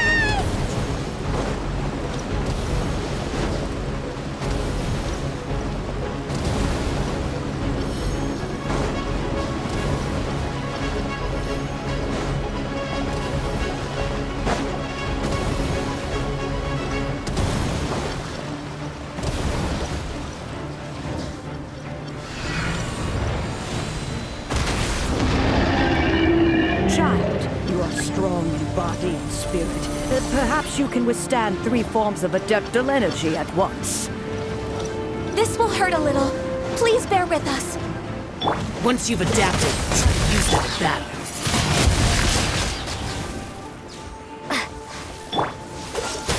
This one will be frozen in time.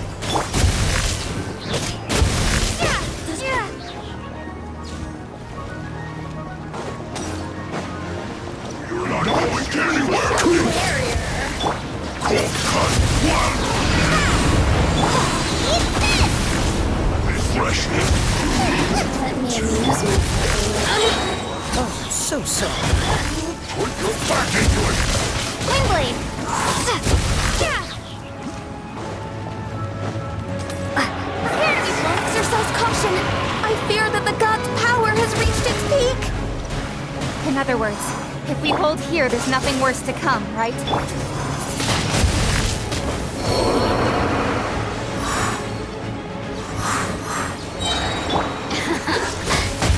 Frostbite. Wind Blade!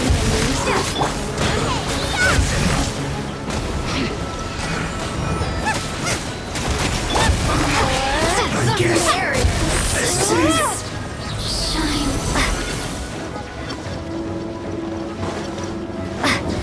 Let me amuse myself. Dodge this.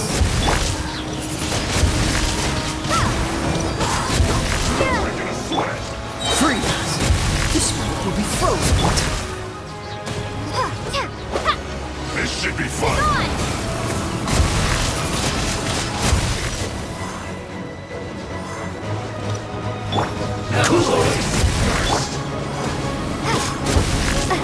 The Fatui numbers are thinning! Fight on, comrades! Once we finish this lot off, the Adepti will be able to deal with the god in peace.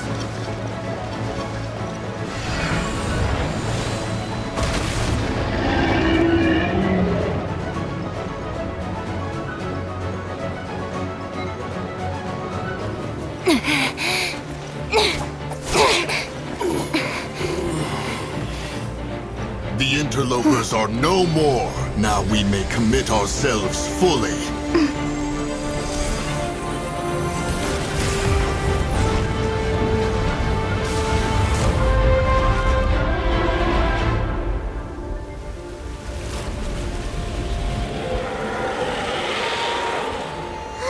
It's working! We just need to keep this up!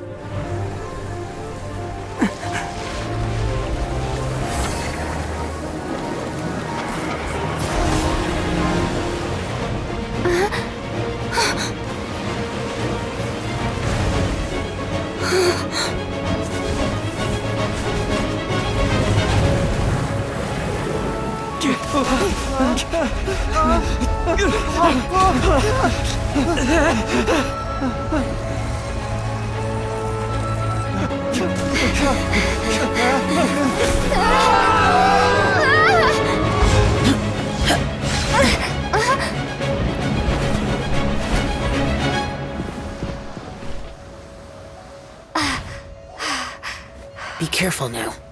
The Guizhong Ballista is destroyed. Without its covering fire, retaliation shall be difficult. But the Jade Chamber is our last line of defense. We can't give another inch, no matter what.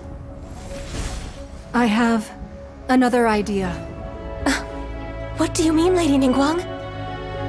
I'll sacrifice the Jade Chamber. What is the meaning of this? I understand. Traveler, lend me a hand. Farewell, old friend. Goodbye for now. Let us meet again in the future.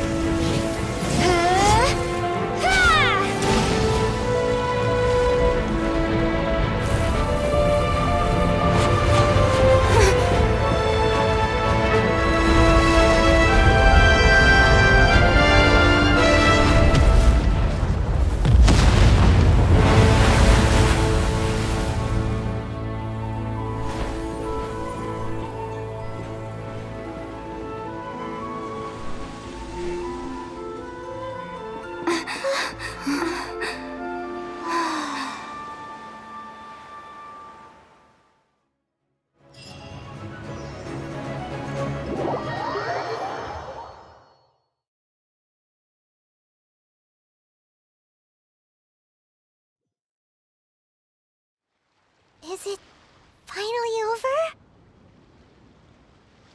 The ominous aura of that monster has indeed begun to fade. The effects of the Sigil of Permission last but a short time. It will be some time before the Overlord of the Vortex can make any waves again. We are indebted to you for your assistance. If the Adepti hadn't happened to be here, the future of Liyue Harbor would surely have been in great jeopardy. Save your flattery. We didn't just happen to be here. Surely you won't pretend to have forgotten the reason for which we came. Come now. There's no need for such harsh words, Cloud Retainer. I've heard that when Ningguang began learning to do business, she had already started setting aside part of her then limited income in preparation for building the Jade Chamber. At first, it was only the size of a small room, but with continued expansion, it has become the palace that lies before you now. It is a testament to Ningguang's entire life, both as a businesswoman and as the backbone of the Liyue Qixing. Seeing the Jade Chamber destroyed in the defense of Liyue means much to her. To me, such cooperation and sacrifice deserves at least some recognition, don't you agree?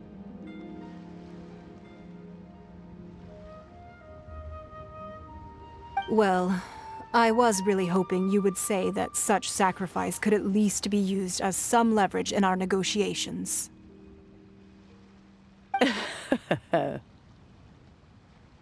Thank you all for hearing me out. We know very well why the Adepti came here today. But please forgive us.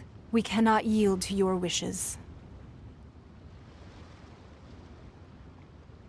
Oh? 3,700 years. According to our records, the Adepti signed a contract with Rex Lapis to protect Liyue 3,700 years ago.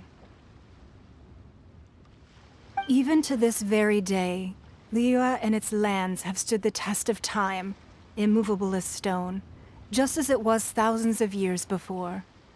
This is truly no small feat. But that does not mean that the Liyue of today is the same city as it was all those years ago. Do not merely cast your protective gaze upon the land. Instead, focus your sights on our city and each of the citizens that dwell within it. Are you questioning our means of protecting Liyue?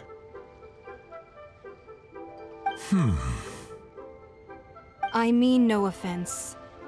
I simply hope that our Adepti forebears would see Liyue in a new light. Forebears, you say? One doubts you would be fit to be part of such a lineage.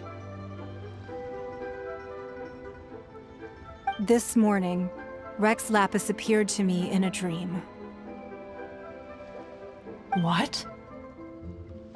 In the dream, I yearned to tell him that we Qixing, though mortal, are equally bound to the contract. Each passing generation of the Qixing leaves many things of value to be inherited by the next generation.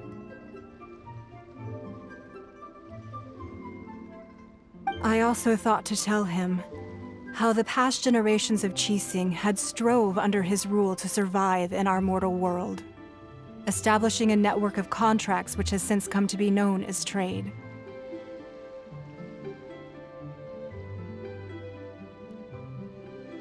But I dared not speak. I could only gaze at him in silence until the moment I awoke. Oh, Ningguang. Yet another perspective. What are you trying to say, Outlander?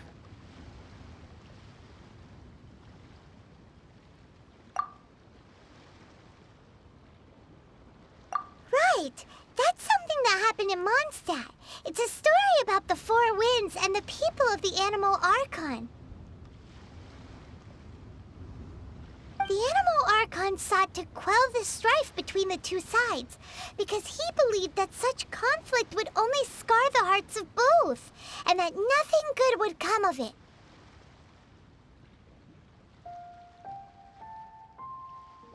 Each of the 7 nations has its own scars from the past. Though your point is the very height of simplicity. As Adepti, we've become a laughingstock, to be chastised thus by an outlander who has lent us such succor. All right, all right. Didn't Ningguang suggest that we should focus on the city and each of its citizens? I know I already have, so why not see for yourselves? I apologize for appearing in full armor. I am afraid I cannot show the proper courtesies. And who are you? I am Feng Yan, a sergeant of the Millelith. I have come to extend my thanks to the Adepti. I thought this battle would perhaps be my last. But thanks to the aid of the Adepti, our forces were not as badly battered as I feared we might be. Although I am a mere mortal soldier, I promise to hold the line and never betray the grace given to us by the illuminated Adepti this day.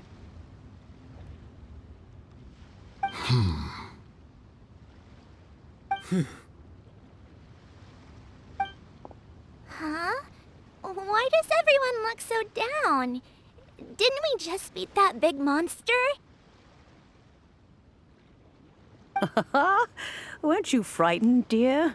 It was quite the predicament. I wasn't afraid. All the strong Millelith guards were there, and those powerful heroes with their visions were there. Everyone was there.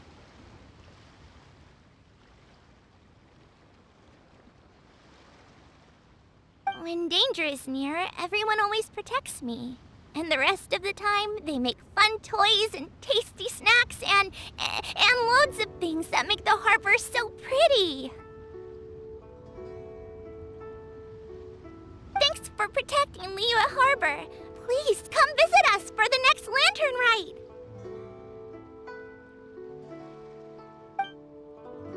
Unfortunately, we wouldn't be able to participate. Huh? Because we are Adepti. Oh, okay. It must be hard being an Adeptus. Aww. You see, this is what Liyue is like today. The country of contracts is grateful to the Adepti for their protection, but it is no longer necessary for the city to rely on the Adepti's power to solve every little niggling matter.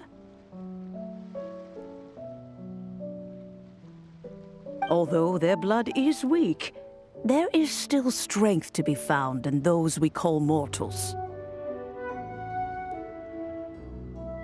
The time of contracts between gods and Liyue has long since passed. Now is the time of contracts between Liyue and its people.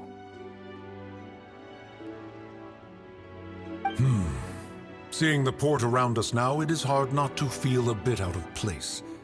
Wouldn't you say so, Cloud Retainer? Your line of inquiry is askew. One did not spearhead this expedition to Liyue Harbor. Seems like the Adepti have had a change of heart.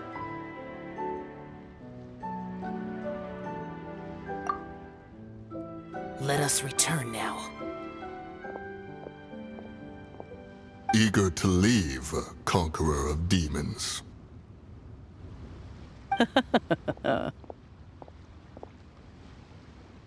Yes, one understands what the Conqueror of Demons means. The city of Liyue has changed much after our long separation. One fears that by the time one finally grasps the new contracts of Liyue, you humans would have once again changed the place beyond recognition. Fair enough. Away we shall, and return whence we came.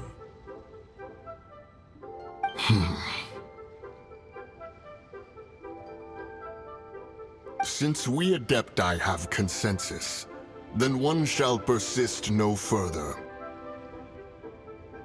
But how will we ensure that the Liyue Qixing will not simply exploit their power once we depart? In my view, that is still a thing to be guarded against.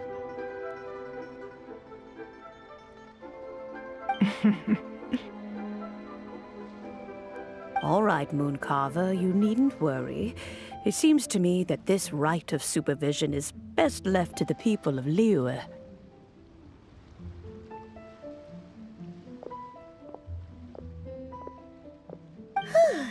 Looks like the conflict between humans and Adepti was avoided.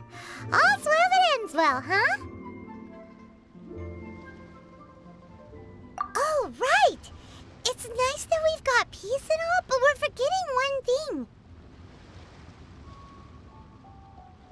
Child wanted to unleash the god so he could lure Rex Lapis out.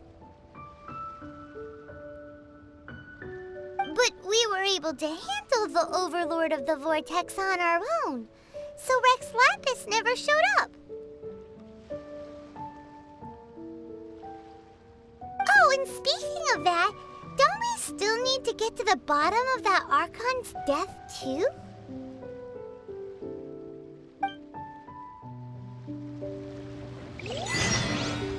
Hyman doesn't get it. But isn't the strongest lead we have the Adepti-less rite of parting that we're organizing? No idea where Zhongli's gone. Let's ask for him at Wangshen Funeral Parlor.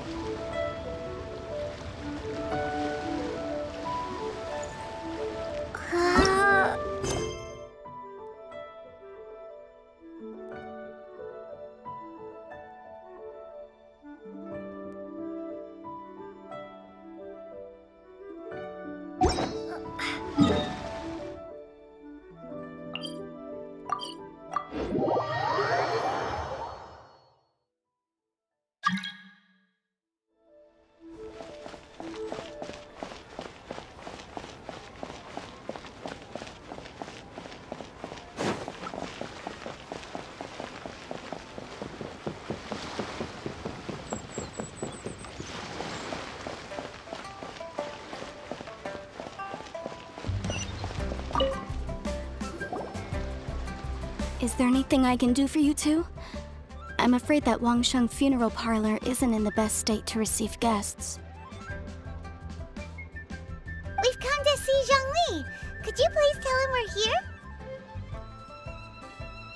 Unfortunately, Zhongli isn't here at the moment. It seems he went to Northland Bank.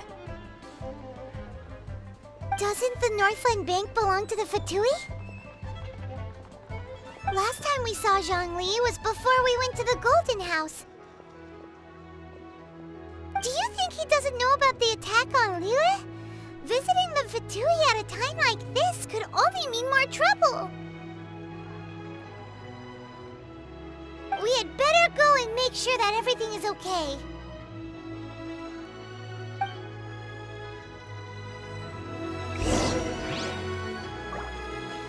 Come to think of it, I wonder what business Mr. Zhongli has at the Northland Bank.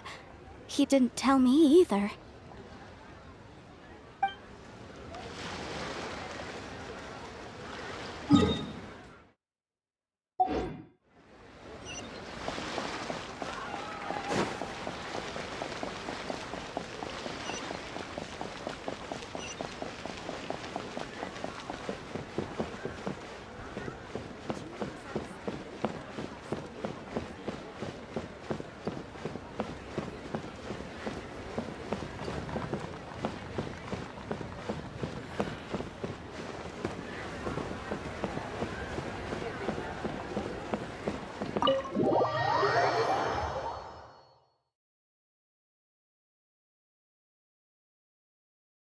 You call this cooperation between Harbingers?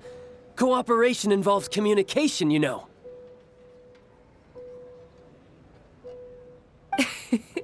Don't take it to heart, child.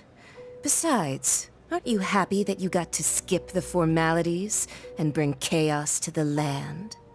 I'm sure you must have enjoyed that. Oh, it seems that some of your friends have arrived. Hey, it's Zhongli and Child. And you! You're also one of the Harbingers?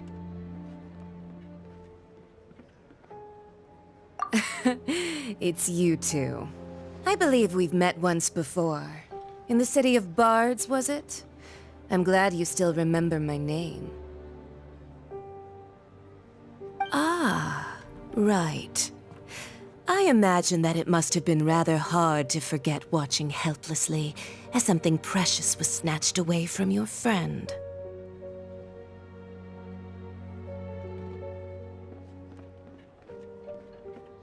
Well, if it isn't you two. This is our first time seeing each other since Liyue was nearly wiped off the map. This is certainly a bit awkward, wouldn't you say?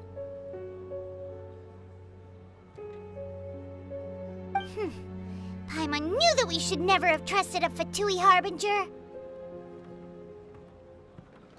Oh, now don't say that. Sure, I may have misled you, but I never had anything against you personally. Besides, I thought we were getting along quite well together, didn't you? Except for that little tussle we had at the end. Nothing personal. We just have different views, that's all. Of course, you may very well hold this against me, but that's up to you. The real deceivers here are Senora and Zhongli. Curse them for leading me on. So actually, I think... Stop wasting time, child. There'll be plenty of time to chat once I'm through here. You remember the agreement, Morax. Now, if you would be so kind. The Gnosis, please. What in the world are you talking about?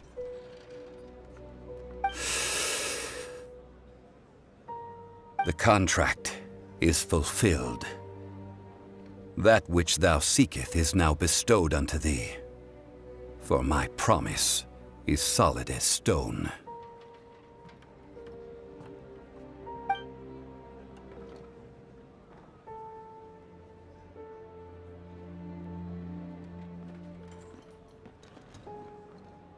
How sanctimonious.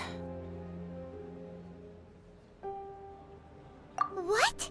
So you're the Lord of Chiao? No, wait! That's an exciting twist and all, but why give the Gnosis to the Fatui? I do not give it for free. I give it as agreed upon in the contract, for it is a matter solely between the Tsaritsa and I.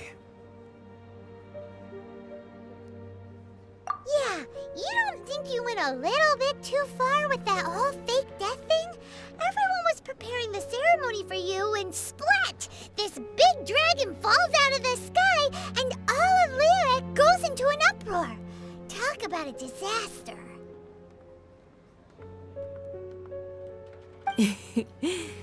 Gathering all the forces that had been bubbling behind the scenes, and then stirring them together in a pot that was bound to boil over. That's what he wanted to see, am I right?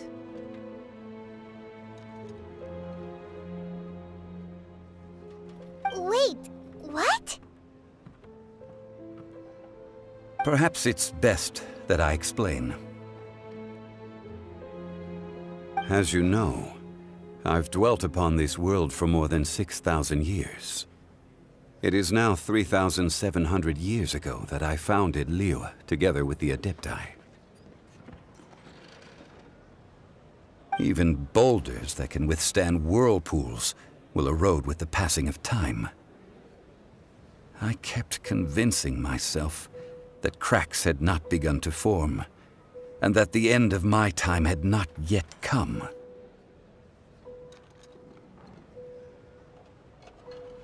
Until one drizzly day, as I was strolling along the harbor, I heard a merchant tell one of his workers, "You finished your duties.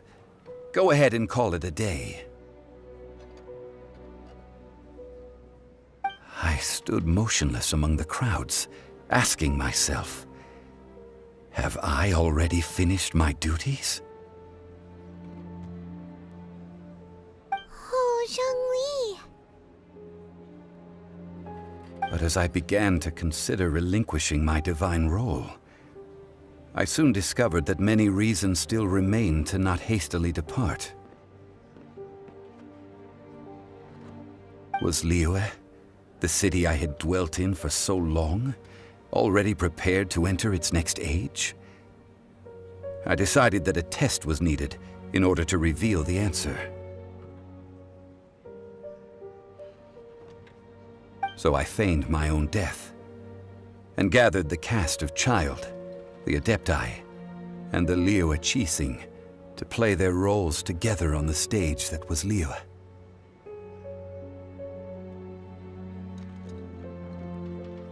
That's right, which is why I continued to safeguard the Gnosis until now. So you mean that if the chaos ever reached the point of no return, you would simply appear and use your divine powers to bring Liyue back under control? Of course, and it would have been all too easy for him too.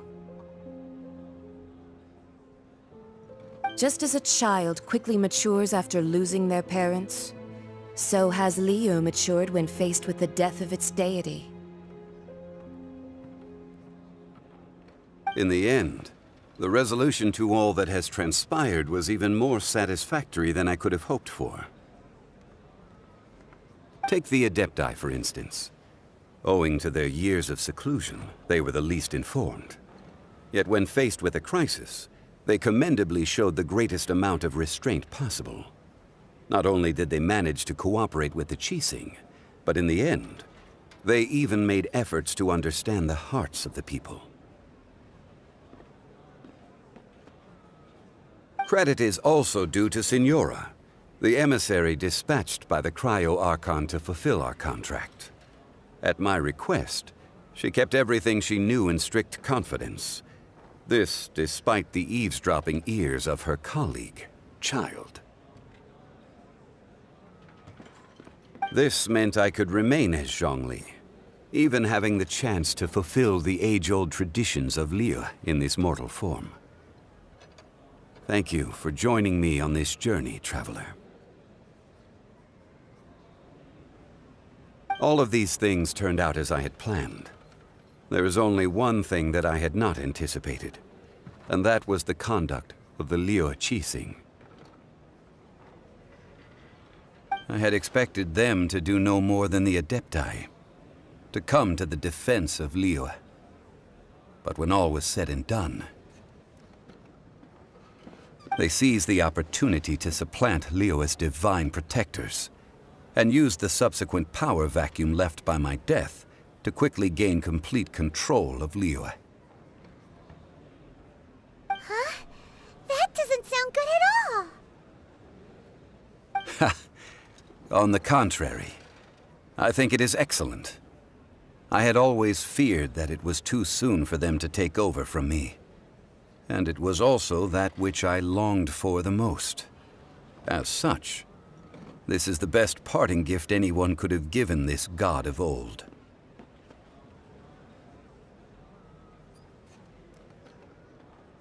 Hey, what about me? Doesn't anyone feel the least bit of remorse for deceiving me? You've practically kept me in the dark! I think that thanks would be more appropriate. You certainly played no small part in all of this, wreaking havoc and turning the city upside down. The Lord of Geo ought to thank you for your performance, if anything.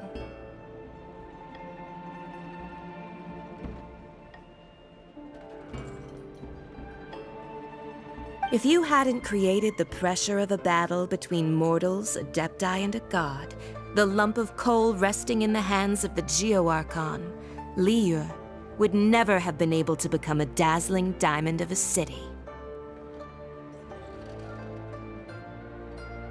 Huh? Just whose side are you on, mocking me like that? Are you itching for a fight?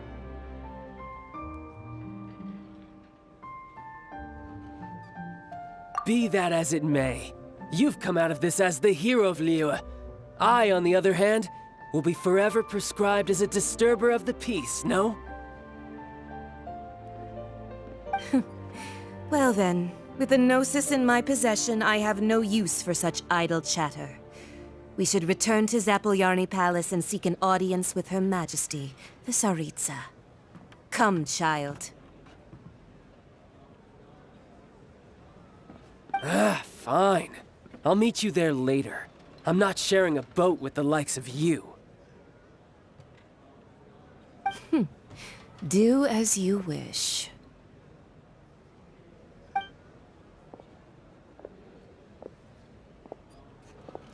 Now then, is there anything else you wish to ask me?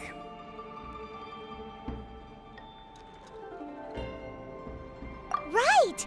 As Zhongli always told us, a good trade is a fair trade. Paimon has no idea what could be a good trade for a Gnosis. Realistically speaking, there is no such thing. Huh? However, I am the god of contracts. For thousands of years, I have made countless contracts. If the deal was of no benefit, then I certainly would not be inclined to agree to it.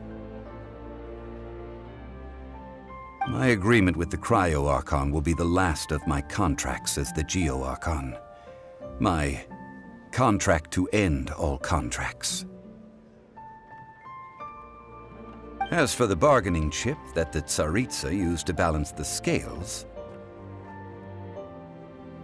uncover that answer for yourself in your future journeys.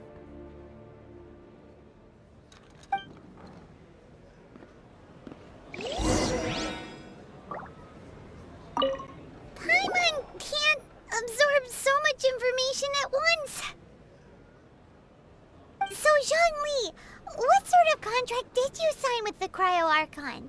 Paimon's so curious. One of the clauses of our contract was not to divulge any of its contents.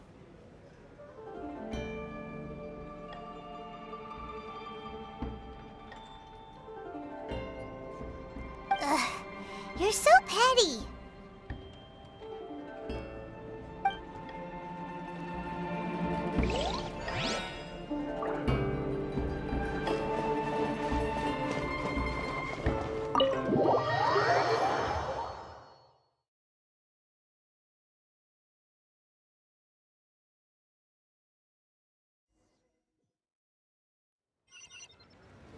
Today's the day of the rite of parting.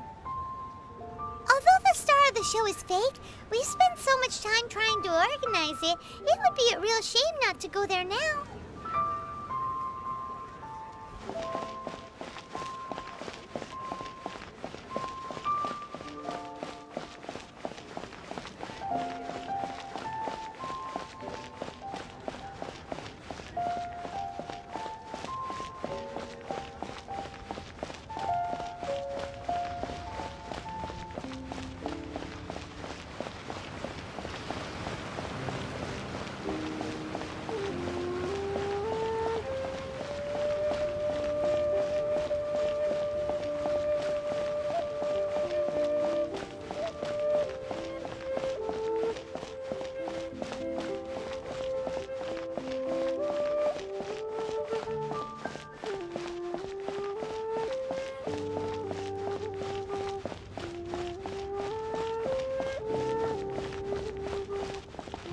Well, since we're going through with this rite of parting, I guess it means that those rumors hit the nail on the head.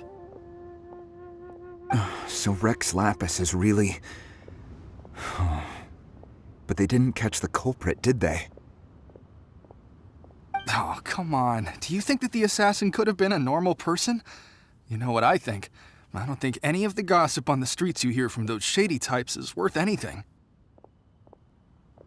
There's only one real possibility in my mind. I've heard that the assassin was that Fatui fellow. Youngish, pretty high in rank. I think they called him Child. The Fatui? They certainly are very suspicious. Who knows what those greedy, crooked folks... Shh! Lower your voice. If the Fatui catch you in their sights, Rex Lapis won't be around to protect you this time.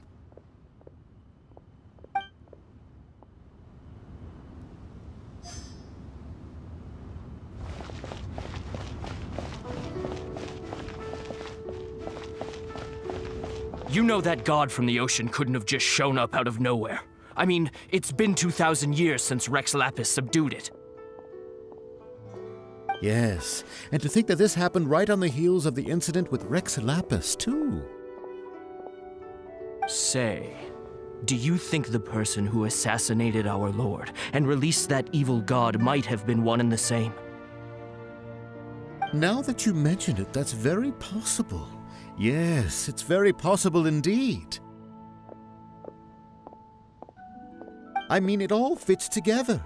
That person must have colluded with the evil god to harm Rex Lapis. Oh, that wicked, black-hearted scoundrel. Still, what sort of supernatural prowess must this person possess to be able to do such things? I have never heard of such a person in all my years. Ah, forget it.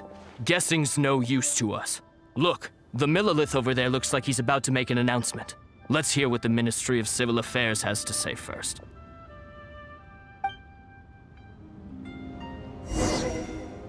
You know that god from the ocean couldn't have just Yes. And say. Now that you I mean it all. Still, what's... Ah, forget.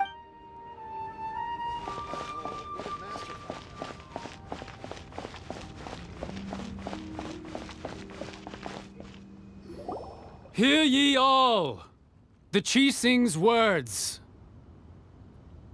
Though a dragon soars ageless as the mountains, it too must return to dust. This is common knowledge.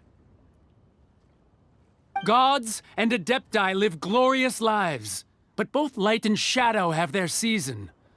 So too must they face divinely appointed trials. Rumors and hearsay abound on the streets that Rex Lapis was murdered. Now, let the truth be revealed. Having been thwarted in his trial, Rex Lapis's soul has recouped the celestial heights. He beseeches the people of Liyue to grieve not and to let not their hearts be saddened. Nor are they to believe street-born rumors or indulge in baseless speculation.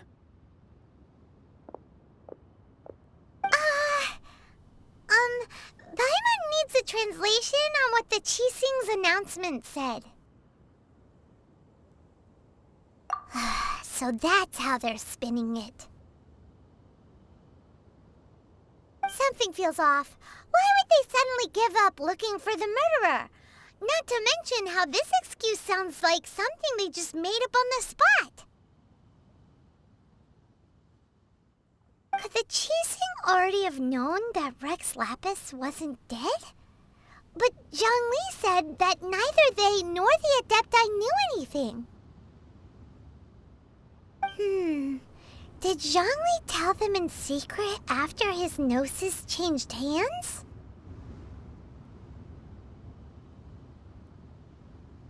Exactly, right? Ooh, seems like the rite of parting has been going on for a while now.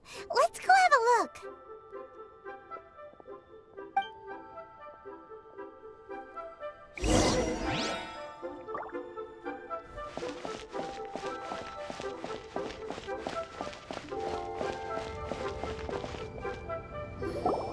Look, it's Ningguang and Keqing.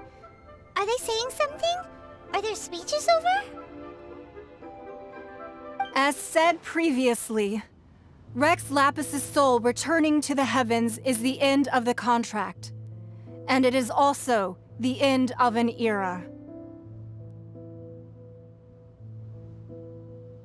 3,700 years of contracts burnt and reduced to ash.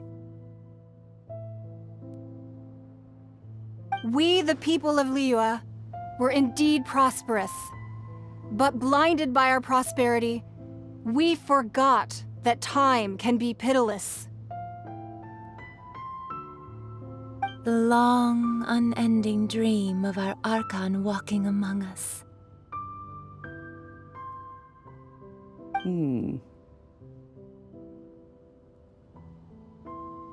Now that we have awoken from our dream, we must learn to say farewell.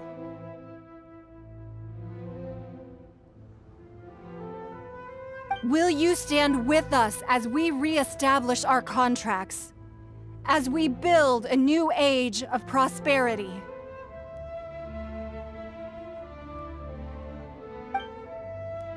So concludes the words of Her Eminence the Tianquan.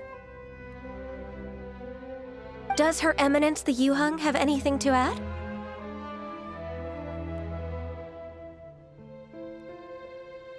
Huh? Is she looking this way? Traveler. Yikes! She really is looking our way! Is that the traveler who they say defeated the ancient god? So young. The Liyue Qixing always repay their debts.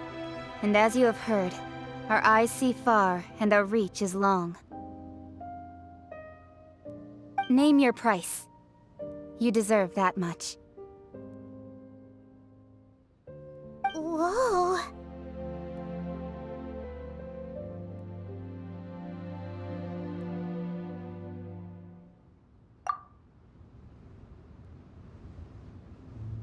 Well, could you help me put up some missing person posters?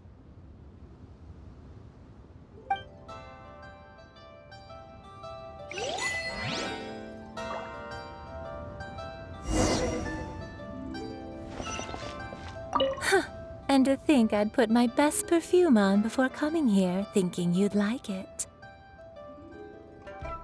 But it seems as if those perfumes really were meant to be offered to Rex Lapis. Well, that's fine. Suffer no rivals in love, they say. And that's 3 gone in 1 stroke.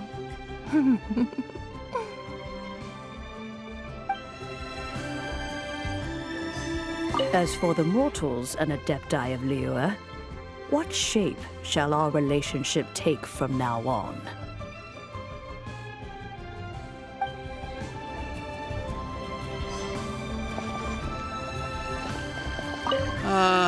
Rex Lapis. Oh, Rex Lapis. Now that I think about it, if everyone's of the same mind as me, perhaps mementos for Rex Lapis might be the best short-term business opportunity.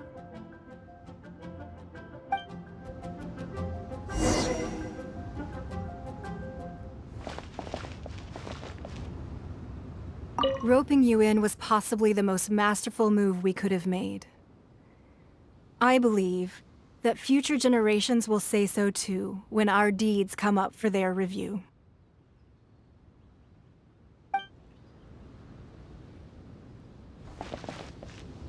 The cleanup of the premises, managing the crowds as they exit, making an account of the rite. There's much that remains to be done. I didn't miss anything, did I?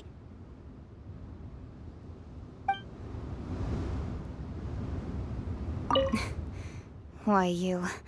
Were you just trying to look cool earlier, or are you really that selfless? If you were looking for someone, you could have just told me that in private.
Look at this.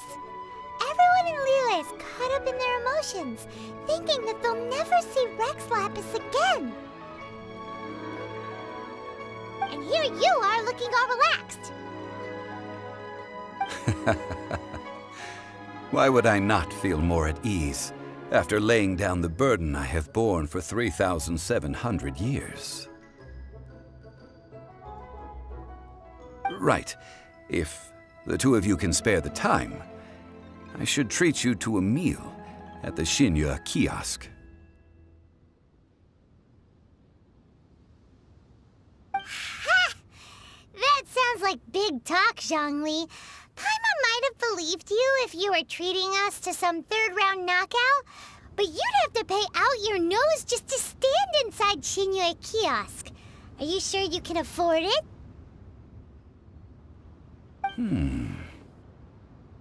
You're right. I do like the Mora.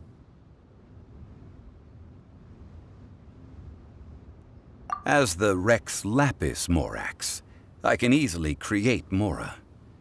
But since I have chosen to walk this earth as the mortal Zhongli, I should abide by the same rules that mortals do. When I was journeying with you, though I still had the Gnosis in hand, I knew that I must soon retire from my role as an Archon, so I had to rehearse a little for my new life. Oh, no wonder! Paimon gets it now. You didn't look at the price tags when we were spending because you've never had to. But since you weren't used to not being able to just make more Mora as and when you wanted to, you had to try becoming a parasite to society who lives off of other people's credit. Well, we were only spending Fatui money. You don't have to say it like that. In the City of Commerce, we do not merely exchange money or goods. We also exchange knowledge, memories, and foresight, as well as positions, roles, and lives. The Archon Morax could never experience life as the true mortal Zhongli could, no matter how many times he descended to be with his people.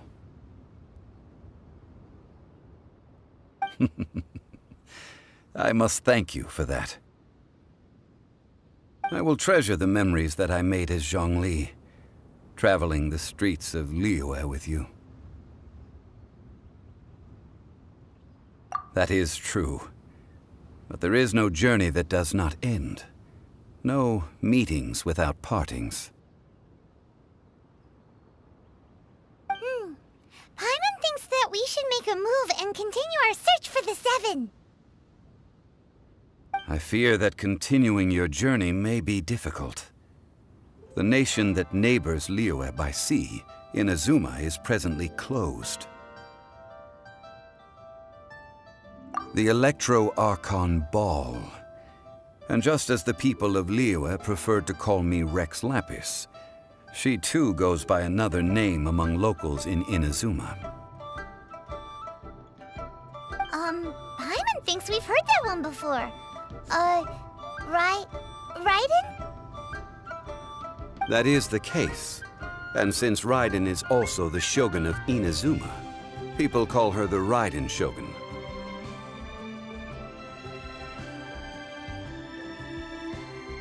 That said, though people at the wharf were saying that the situation in Inazuma is very tense, Paimon doesn't remember that always being the case. It wasn't that bad last year. Zhongli, since you're Rex Lapis, shouldn't you know something about what's happening there? Just how did Inazuma become a closed nation? It's because of visions. Visions? When faced with circumstances beyond their control, humans often bemoan their lack of power. But if a person shows true strength of will at a desperate and fateful moment in their life, the gods will look upon them with favor. This is what visions are.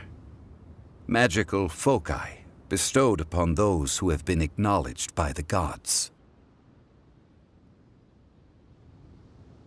Uh-huh. That's how people in Teyvat see it. But starting from last year, the Raiden Shogun began promulgating the Vision Hunt Decree. Vision Hunt Decree? Yes. It was an order to seize all visions within Inazuma's borders, and to inlay them upon the hands of the statue of the omnipresent god. They want to seize visions. But why? Aren't visions blessings from the gods? I should think that in the Raiden Shogun's eyes, it is precisely because they are divine blessings that they should be under the sole dominion of divinity. Whoa, that's harsh. The Animo Archon is the god of freedom, and the Geo Archon is the god of contracts. For her part, the Raiden Shogun is the god of eternity. It seems as though she has finally decided to eliminate any unstable elements that could pose a threat to her eternal realm. The fact that even I, the oldest of the seven, have now passed away, will only strengthen her resolve to pursue eternity. Knowing her, she must have again quoted that adage she is most fond of when proclaiming that decree to her people. 7 ideals for 7 gods, and of these, eternity is nearest unto the heavenly principles. All right then. Was there anything else you wish to know? Ah, that was a good one. Failing a divine trial. How they came up with that excuse, I will never know. That said, the reason why the Qixing were so eager to resolve the incident and stop pursuing the culprit was indeed because they received news in secret that Rex Lapis was not dead. I hinted as much to the Adepti as well. How did I accomplish that, you ask? Have you ever heard of this particularly convenient Adepti art known as gifting dreams and visions? All right then. Was there anything else you wish to know?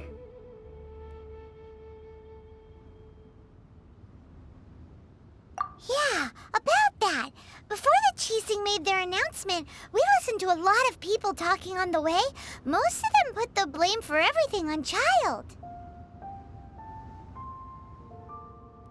These are indeed false accusations. But it remains undeniably true that Child did send people to the Jade Chamber to prevent the Adepti and the Qixing from defeating the ancient god.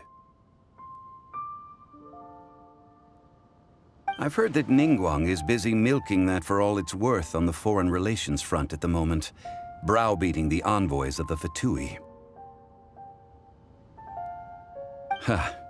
Those poor Snezhnayan diplomats. If it were not for Child's exalted position as a harbinger, I'm certain that they would have shifted all the blame to him and called for his dismissal by now. All right then. Was there anything else you wish to know?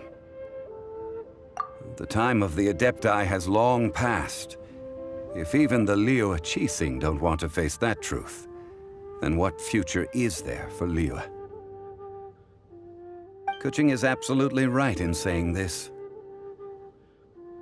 Now, though I did laud Ningguang's desire for power, believing this to be a good thing, and thought as a matter of course that she must have been behind the Qixing's plan to take governing power over Liyue from the hands of the gods and Adepti, could the original person who brought up the idea of seizing power have been... All right then. Was there anything else you wish to know? That's right. Zhongli, now that you don't have your gnosis, what's going to happen to all the Mora in Teyvat? Since Morax is dead, are they all just gonna disappear? Also, isn't the Golden House the only mint in the entire continent? Will it even continue to work? The Mora present now will not vanish. But the Golden House will indeed have to cease operations for a lengthy period of time, since creating Mora requires the use of the Geo-Archon's power. This is terrible! We're all about to run out of Mora! The world is coming to an end! Yes, this is indeed a major issue from a financial standpoint. Well, I suppose we'll just leave such troublesome matters to the Liyue Qixing to debate. Then, did you at least set some private funds aside for yourself? Oh, a private fund. This does seem like a good, logical, common-sense idea. It's a shame. What's a shame? It's a shame that I didn't think of it at the time. All right, then. Was there anything else you wish to know? Well, then. I suppose you'll have to find a way to get inside this closed nation. Have patience. I suspect that some serendipity must first come into play.